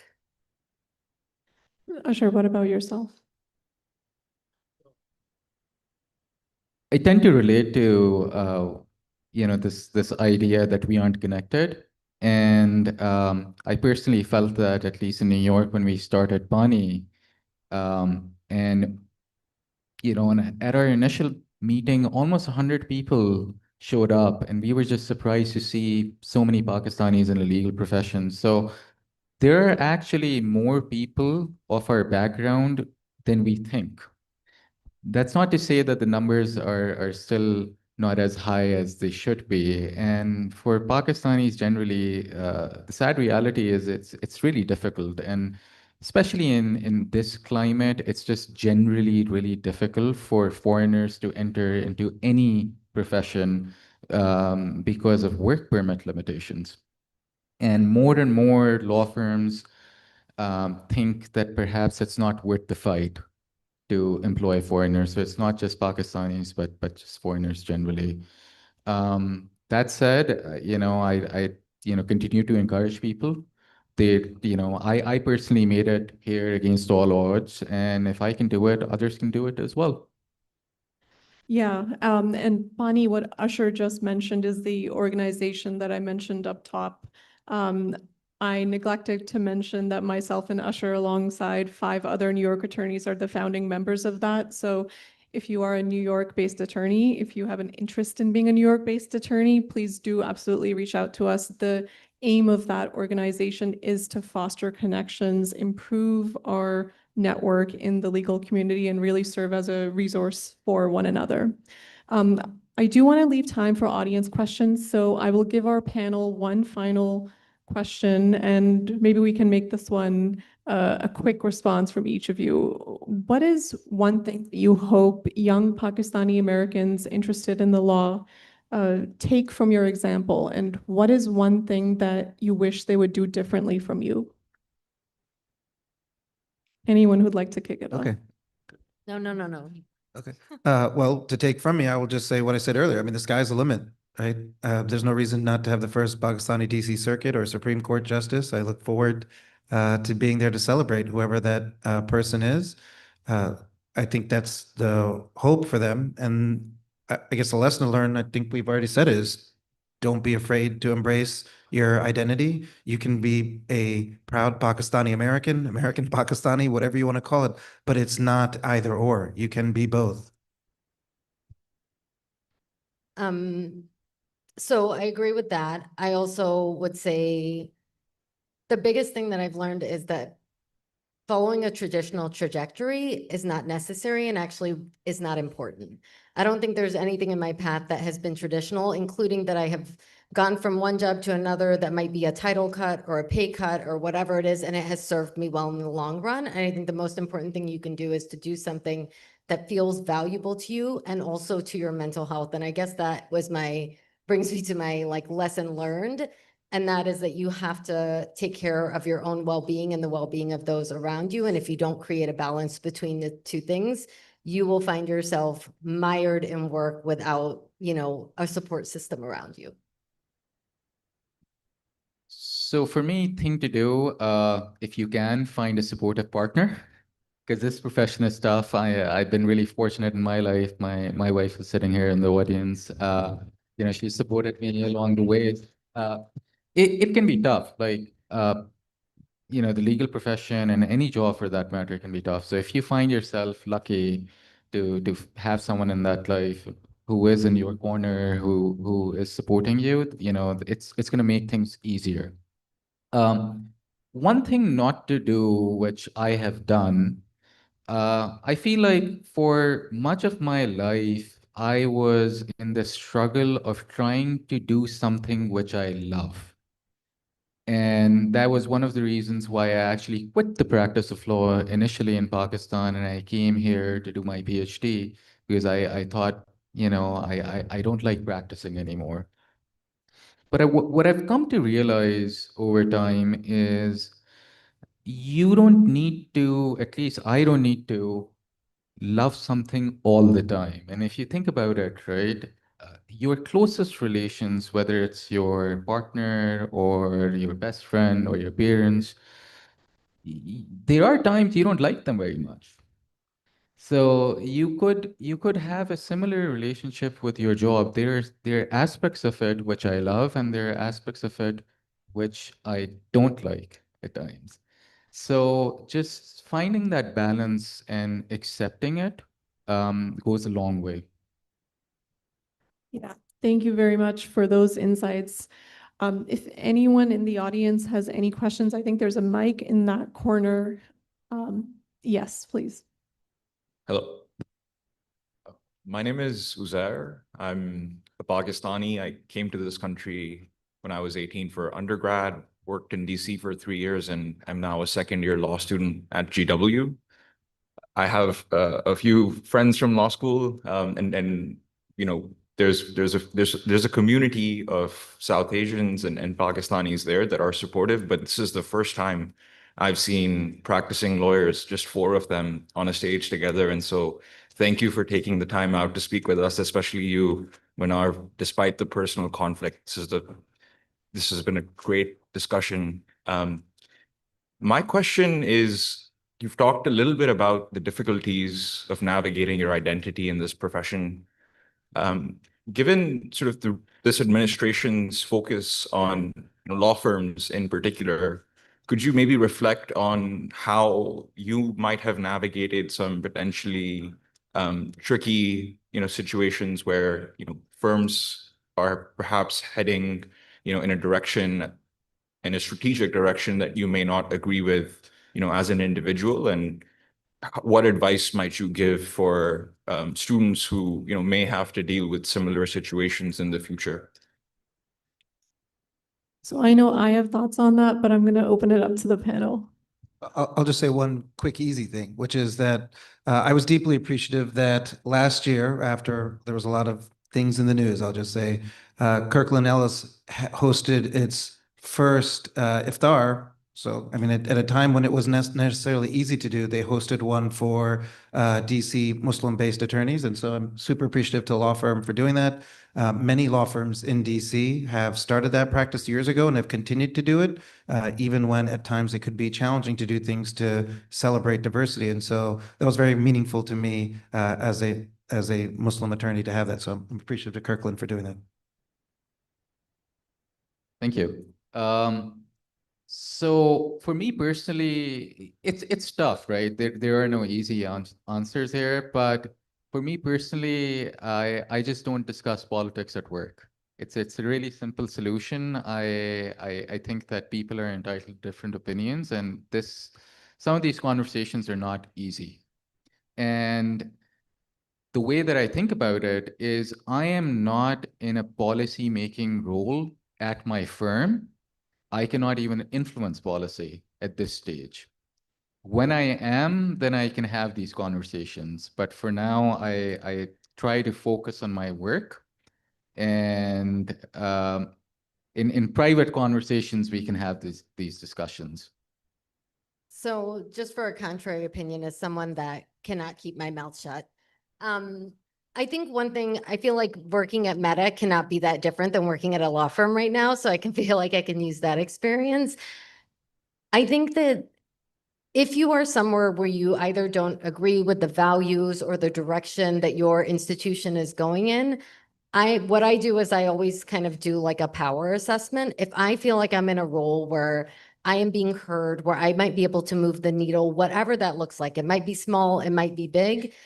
If I feel like I have some power and influence, I will stay and fight for the things that I believe in. When I feel that that power is no longer there, or I'm not making any headway, or I'm not winning anything that matters to me, it's time to go. That's how I feel.